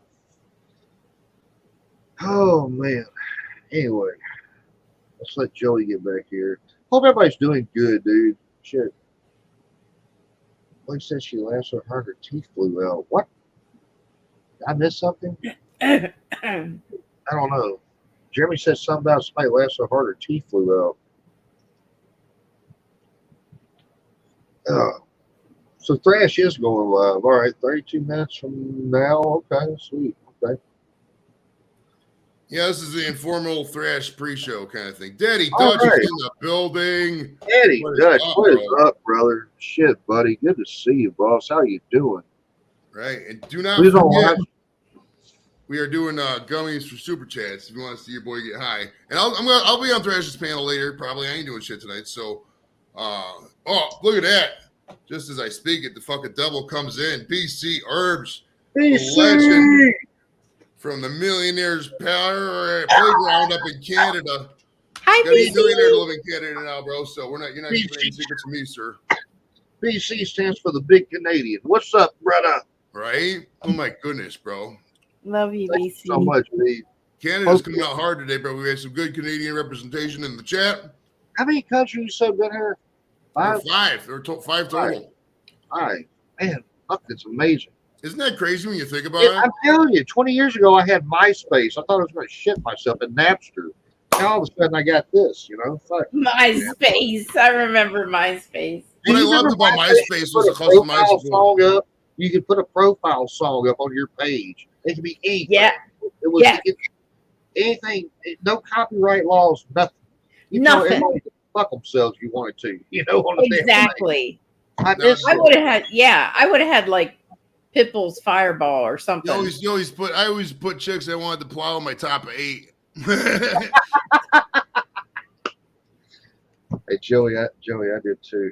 Right? It never worked. I don't know why. Joey, don't tell nobody this, but I did too. You know? Right? I think all of us fucking insults back then did, bro. Oh, ladies and gentlemen. Hey guys, don't tell anybody, but I did too. JV, he's coming out hard. JV is a goddamn legend. He is. He's a fucking legend. You gotta meet him in real life, dude. I know. Eventually, we will. We will eventually. Yeah, you're gonna have to. See, y'all are gonna have to come see me. Then I won't show you my house. And yeah, BC, I had to compete with you, brother. I heard the old lady just telling me how much she loved you the other night. You got a nice small hair and head and things, so I had to step my game up. I can't help it. I did have this one chick today. She really kind of pissed me off. I went to the dollar store, and this motherfucker, I don't know whether to take this as a compliment or a backhanded insult. But she's like, baby, you don't look homeless anymore. I'm like, well, let's do the thing again. Hold on. Well, hear me out. I was thinking, how long has this motherfucker thought I was homeless looking, scraggy, and didn't tell me? Or yeah, I'm not sure. You see what I'm saying? I don't know how to take it. You don't look. That's yeah. It's kind of like a little backhand. I don't know. It's okay. It's a little bit of a backhanded compliment. I can't say nothing. I've treated people like that in my life too. I used to hate them old fucking women, and every time my buddy got married, and I'm the only single guy over there. Oh, you don't worry. Grab you by your cheek. You're next. I started doing the same shit to them at the funeral homes. What's the matter with the car I'm driving? Wait, that wasn't right. That wasn't the right one. Hold on. It wasn't me, Joey. Hold on. Oh, you want to do a total remake of that while you're doing that? All right, hold on. That's a good idea. Hold on. Let me find it. It's a good idea. I thought of it. Where's the? God damn it! I'm fucking baked. I'd like to be. Dude, my intentions were there. I don't know what happened to your fucking package. The Maryland fucking Postal Authority must be fucking around. Oh no! I didn't. I wasn't. What's the matter with the car I'm driving? Can't you? What's the matter with the car I'm driving? Can't you tell that? What's the matter with the car I'm driving? Can't you? All right, enough Billy Joel. Enough Billy Joel for today. Enough Billy Joel. We're good. Something like that. I have to work on it, man. Looks like StreamYard is back on default. We won't be able. You probably logged in with your. Well, do you pay for StreamYard, Thrasher? If you pay for it, you should have no issue, sir. Cheers, Thrash. Cheers, brother. Right, I gotta get some new Blade clips now. He's got this new look. Because when the Undertaker fucking came out in the bed, boy, American Badass. I gotta get some sun on my fucking head, dude. Until you get you're gonna find out fast. It's gonna be a lot easier just to wear hats. Because I shave my head. I'm a head shaver, supposedly. Dude, I've been losing my hair for the last. When I saw Angie was the last time I had a bald head. So, dude, it's fucking long. You know what I mean? It really is, yeah. Ever since y'all know me, I'd wear bandanas and shit because I was losing my hair on top, ladies and gentlemen. Thrash bringing the cheese. Don't be funny. Thrash, come up, buddy, if you want, man. And you should be able to. He was using a Nelly's. That's why. That son of a bitch. Well, dude, I mean, we have a standard and a reputation to maintain. You're going to have to rotate then, bro, because there's going to be a lot of people want to come on your panel, Thrasher. You're going to have to figure it out. John. Cheers, John, for watching, buddy. I was trying to find another funny video that we used to have. Right, JV, sometimes only 6 is better. I agree with you there. It depends on who the first, yeah. Yeah, I mean, honestly, if you're thinking about it, 10 is a bit much, especially if they're drinking and a couple of them are, out in the boondocks and fucking wanting to hear, and yeah. So I like how you totally turned the fucking other way from me when you said that analogy that spilled. I know where it's going. I feel it. I felt it in my little, even though I'm bald headed now, I still got a little hippie soul. So. Well, you know when you're smoking weed and you cough and you're at that peak highness and your head's floating, you're in that weird zone. Oh, yeah. I do that. I sit back like this and I always go like this because it's like a rocket ship. I'm taking off. So if you ever see me do that in a stream, you know that's the highest I could possibly get. You're taking off. Right. I can't I'm believe going to say that next time I see you do that on a stream. I had coughed so hard on some weed one time, I forgot to quit breathing and everything. But for 3 seconds, everything was just total euphoria. Wow. Well, that's how it is with dabs. When you take dabs, you go to that level, then you cough for a little bit, but it just makes you cough so much. I'm not a fan of dabs, man. I'm just not. Sorry. I like, if you do dabs, God bless you. You're cool. But dude, $80 for a little bit of fucking wax is ridiculous. When I can fucking take a fucking, $60 an ounce bag off the street, give me a damn flat iron, and do the same damn shit, have way more of it. No, 100%. I don't get that. The setup for the rig too is ridiculous, bro. You gotta have that fucking torch and that little thing. And dude, I'm clumsy. I'm high. I'm just trying to put the fucking thing in my mouth and suck. I'm not trying to focus and get a torch. That's what she said. Well, listen, exactly. Right. Especially when the fucking. Wow, that fell flat. I didn't hear what you said, baby. Say it again. I said that's what she said. Oh. He said put it in your mouth I'm and in outer suck. space right. I'm in outer space right now, dude. It is what it is. I was like, come on, that's usually a knee slapper, but you got some weird friends, Angie. Go ahead. That Angie Mason has some nice boobies. Okay? But listen, at 6, at the top of the hour, we're gonna go to Thrash's building. Oh, ladies and gentlemen, Thrash can tell us all about it. Live from fucking the bunker in Greeley Air Force. Thrash, what's up, brother? What's up, buddy? NORAD, you NORAD looking motherfucker. What's up, buddy? That's right, man. Hide in the mountain. The safest place on earth. It's great. It's one of the first places that'll get bombed, though. Hey, I don't know, man. I don't really think. True. I mean, I'm not saying there aren't missiles, but I think that these countries, us included, really overrepresented how powerful the missiles are. Because somebody would have blasted somebody by now. There's no fucking way. You know what I mean? Fuck out of here. Well, I agree with that because humans are inherently stupid, and another thing is they love war. Mm-hmm. Oh, brother, war's the number one money maker in the world. Yep. In the world. And yes, there are oppressive regimes and shit like this, but it's like this, Trash. My buddy used to work for this company, this contractor down in Lima, Ohio. And in the same building, they had different sections. They would make war material for one side and war material for the other side. Same fucking company. Selling shit. It's all in cahoots. And to prove the deep whole conspiracy thing is right, man, if you look at how the world was in lockstep when COVID happened, not one country defied them rules. Everybody did the same thing. You can't tell me they do that with fucking war. Fuck out of here. Most of that shit's manufactured, dude. Well, another thing that gets me too is that when that shit happened, there should have been some sort of a revolution back against the government, and people did not do it. We whooped each other's ass with toilet paper. Well, the thing is, everybody's on social media bickering over stupid shit. Well, there's obvious shit happening right in front of you. I mean, their distraction game is on point. Exactly. It's working for them. They're in control and they have power. And we let it happen. It's ratings, man. I do. Last time I watched the news, my direct TV was six months ago. Seriously, I don't keep up with it no more. I really don't. I'm still trying to figure out what happened to the murder hornets and the cocaine in the White House. So I still want to hear about that. Hey, by the way, Joey, you wasn't around last night. Jay brought me up on the big screen. I said I'm going to sue Raven's ass because I fell in one of the portals and look at my hands, God, and shit. And then Raven flipped me the bird and bastard. Anyway, how's it feel to get all that hair off you? Is it nice and cool now, or cooler? It's cooler. I'll say that, buddy. I will say this: I've got to get some sun on my head, dude. Yeah. Seriously. You first get cut, yeah. I've got to. I mean, my face is dark right here, but when you look down, oh my God, it's like looking at Casper's ass, not Jerry the Mouse's, but Casper. Oh, shit. You should go get yourself some nice shavers for your head too.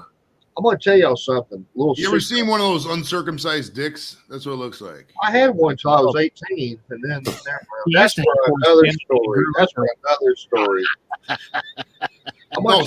Circumcised dicks. I'm going to tell y'all. Oh God, Right. Circumcision. Some Who people wants don't to think talk about. about penis? Some people Who don't wants think to talk about about penis? What the hell, you know? I'm gonna give y'all a little secret that I've never told nobody. This whole time y'all know me, right? I've always wore a bandana and shit. I mean, I love my hair, don't get me wrong, but dude, I was developing like a bald spot a little bit, not bad, but it got worse when I lost dad. I mean, like clumps of hair and shit fall out, right? And it's called getting old, Blake. so, well, I understand, but hear me out. I realized today when I walked out today is the first day in 15 fucking years, brother. I've not had a hat on. Dude, I'm embracing the fuck out of being this bald shit. I don't want a bald head. I'm serious. Good for you. Good for It you. looks good on you. It does. Yeah. I don't know, Thrash. Every time I see you, I get jealous. Joey's Rod J. Rod J is in the building, ladies and gentlemen. Rod J with a beautiful show on Thursday night. It was I love good the way to him see and Rod Todd J. did the Rod and Todd thing, dude. That's so fucking funny. Oh, I love it, dude. I don't comment always, but I'm always there watching. Yeah, I always at least pull Rod J up for a little bit, see how it's going. Rod popped up last night on Jay's show. It was awesome catching up with him. He looks like he lost about 20 pounds, and he got big old fucking arms and shit. You know, trying to look like Shaq. You know, I gotta step my game up even more now. Fuck Rod's back. I need to send you some more T-shirts, Blake. I need to send you just a bunch of my T-shirts because you only got like 3 that you have in a rotation. It irritates me. So I'll send you. My mother wants to shut up Blake T-shirt. I just told her I'm not gonna fucking buy you one. Just go to fucking Target. They have the area where they have all the retro shirts and shit. I like buying those things. Oh yeah, well, if you know how to, if you just shop the clearances, you can get the shirts you want easy. You know what I mean? Go to, well, it's hard to do it here, but like Goodwill and stuff like that. That stuff is pretty good. I mean, the problem we have here is we got a lot of migrants that come here, and they just eat up all that shit in Goodwill or any of the ARC stores. So, hey, Captain, are you talking about Thrash's pubes or Blake's head? My Casper ass. Oh. What's the matter with the car I'm driving? Right? That's one of those songs when you hear the first fucking thing of it, you want to hear the whole song. And I know a bunch of people and you're like, he's gonna get hit on that one. Every clip I did was always under fucking 7 seconds, so it stays in the thing, you know what I mean? Yep. Like you Little did, shorts. Here was the Blake one we were gonna do like this. Here we go.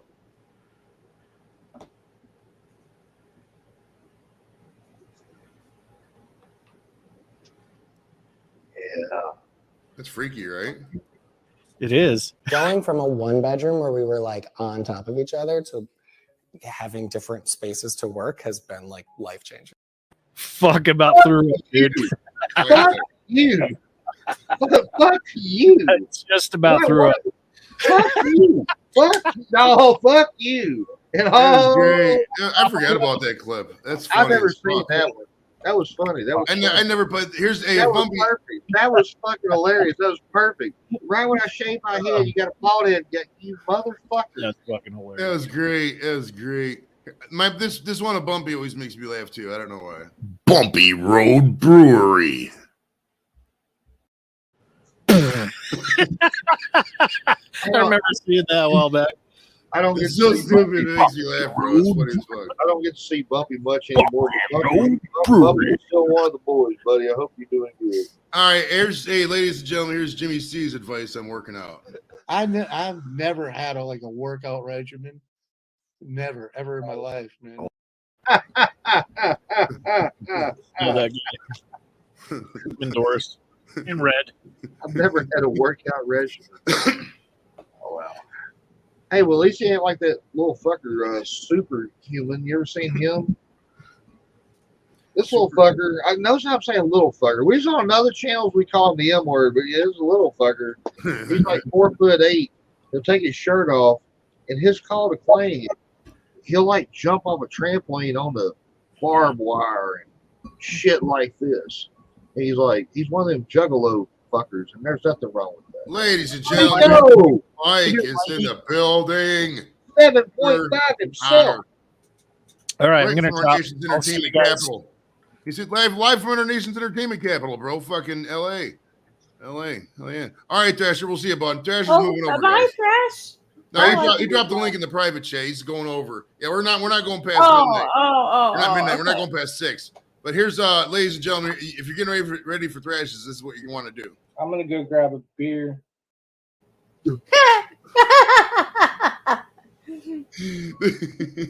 Nice. All right. Well, and here's Blake when he got his license. Oh, God. Actually, What this will be better. I think this guy looks more like Doof.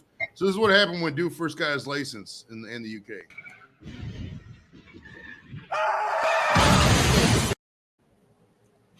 Oh my. I'm just kidding. No, but that John was funny. I don't know what you heard about Joey. You can't get a shirt for free out of Joey. All right, here's shirt. Hey, if you've ever wondered how to kill two birds with one stone, here's Peter Griffin's advice on it. So I figured out a way to kill two birds with one stone, like this. The key to that, Lois, is big rock, small birds. My man. So remember, big rock, small birds. Big rock, small birds. Joey, this has been fun. All right, since John is in the chat, we got hey, ladies and gentlemen, here's what you're gonna want to do. I'm gonna go grab a beer. Crunkle and Funkle. I mean, Funkle and Crunkle. Oh, I love it. I love it. I love it. I love it. Yeah, he was live and he said that. And the way when I studied it, I was like, there's no way I got to clip this. There's no way I'm not going to clip this. I fucking clipped it live. Right. Big rocks, small birds.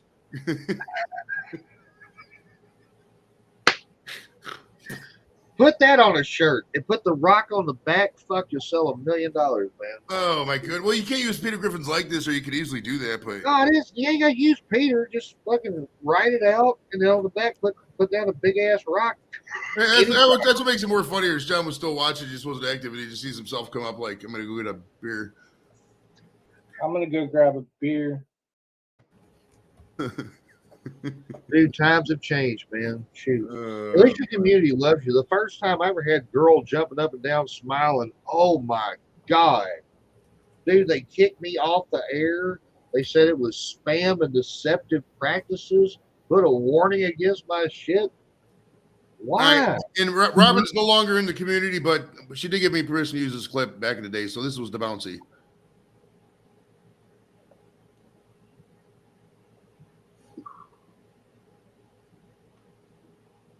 They were bouncing. They were bouncy. Bouncy, bounce, bounce. What card? What? Whatever happened, old girl, man? I just think she didn't feel like being in entertainment anymore. You know, I mean, at the end of the day, it's hard, and not a lot of guys will say this. Not a lot of guys will admit this. But it is hard. It's a lot harder for a woman on YouTube to make it. Just entertainment in general, because it's a very aggressive industry. You know what I mean? You got to be very dominant, very outgoing to make it like that. And a lot of women just aren't really that outgoing, or if they'll get unwanted attention from certain elements, and that makes it really hard. You know what I mean? It's that one or two people in the chat talking shit really can fuck with you. If I had big titties and really nice hair and a tight ass shit, I'd be the biggest hoe in the 100-acre woods. Put me all up and down YouTube. I know this one chick, Whiskey Woman, what's up, sugar? Cheers, Kane, what's up, brother? Joey is the man. Smash that thumbs up, please, everybody. There's this one Russian chick who I like watch driving these trucks and shit. And she's like, my name is Monica, and I'm from Russia. And shit, dude, she's so beautiful. Now, the fact she can drive that truck and unload all that shit don't interest me at all. But the fact when she puts on a G-string, man, that ass is banging, son. You know, and that's what I like. And see, I think if I had an ass that looked that good, Casper's, you know, maybe I could make some money with it. You know, maybe see, I'm starting to give away my second plot. Shit. Angie knows what I'm talking about. I mean, it don't look as good as Jerry's, but it's better than Tom's. So,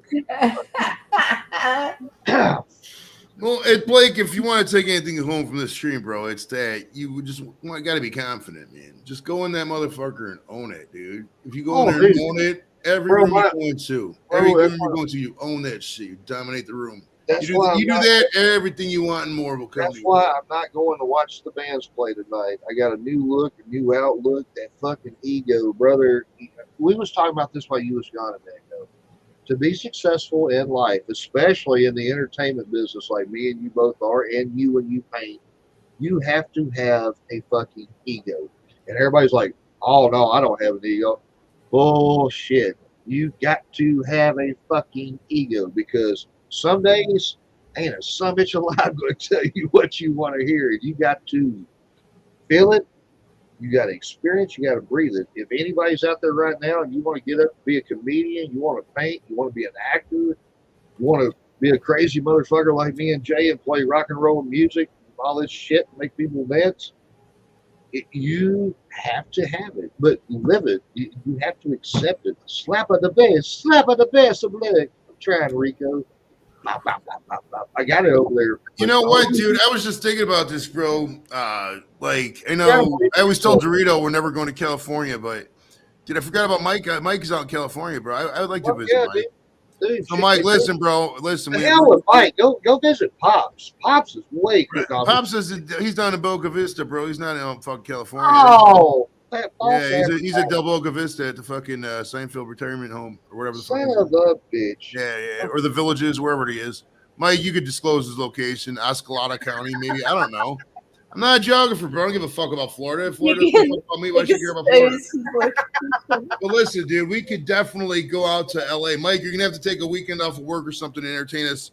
You know, show us the La Brea Tower, Santa Who ever thought that a California where Tupac got shot, shit like that. You know what I mean? Whoever would have thought with the technology we got, a California boy, his father in Florida would be Boston fans. Jesus Christ. All right, he says we can go out there, bro. Fucking A, man. If you hook it up, Mike, we'll definitely make it out there. Now, listen, dude. If we go out there, you know Doritos going to want to meet up, so you're going to have to put up with this bullshit. It is what it is, you know? But we'll have a good fucking time, dude. Cheese. There's all kinds of weed out there. We're going to fucking have a banger. So we'll put California in the bank because of Mike, because Mike's a good dude. And I do want to visit California, but it's like it's one of those things where you need an agenda. Apologies to Dorito. I'm just fucking with you, buddy. You know I'm just fucking with you. Basically, what you're saying is, brother, if I ever meet you in Arkansas, it's because you got a flat tire and I happen to pull up and help you change it, right? Well, Arkansas is a hard sell, dude, because there's not much to do there. Even in the capital, there's not much to do. So maybe if we can get you to Memphis, maybe we'll meet up in Memphis. See that, folks? He don't even know where Arkansas is, and he already knows what it's like to live here. Right. Well, I'll say this one more time before we get out of here. We go over to Thrashes. Thanks everybody for coming up. Doof, Pat, Captain earlier, Angie, Blake, everybody. I love all you guys. But I'll say this. Blake said one time, he goes, "Bro, there's nothing around here." And I took his address. I'm not gonna tell you where he lives. I took his address, typed in the computer. I zoomed out. I zoomed out a little bit more. I was like, dude, there really is 3 minutes later. Drive for 20 minutes in each direction. There's fucking nothing there. Hard place to live. All right, thanks everybody for coming out. Much love. Join you over at Thrashes. We're gonna have a blast. And I'll talk to you guys later. Peace for coming out. Cheers, fam.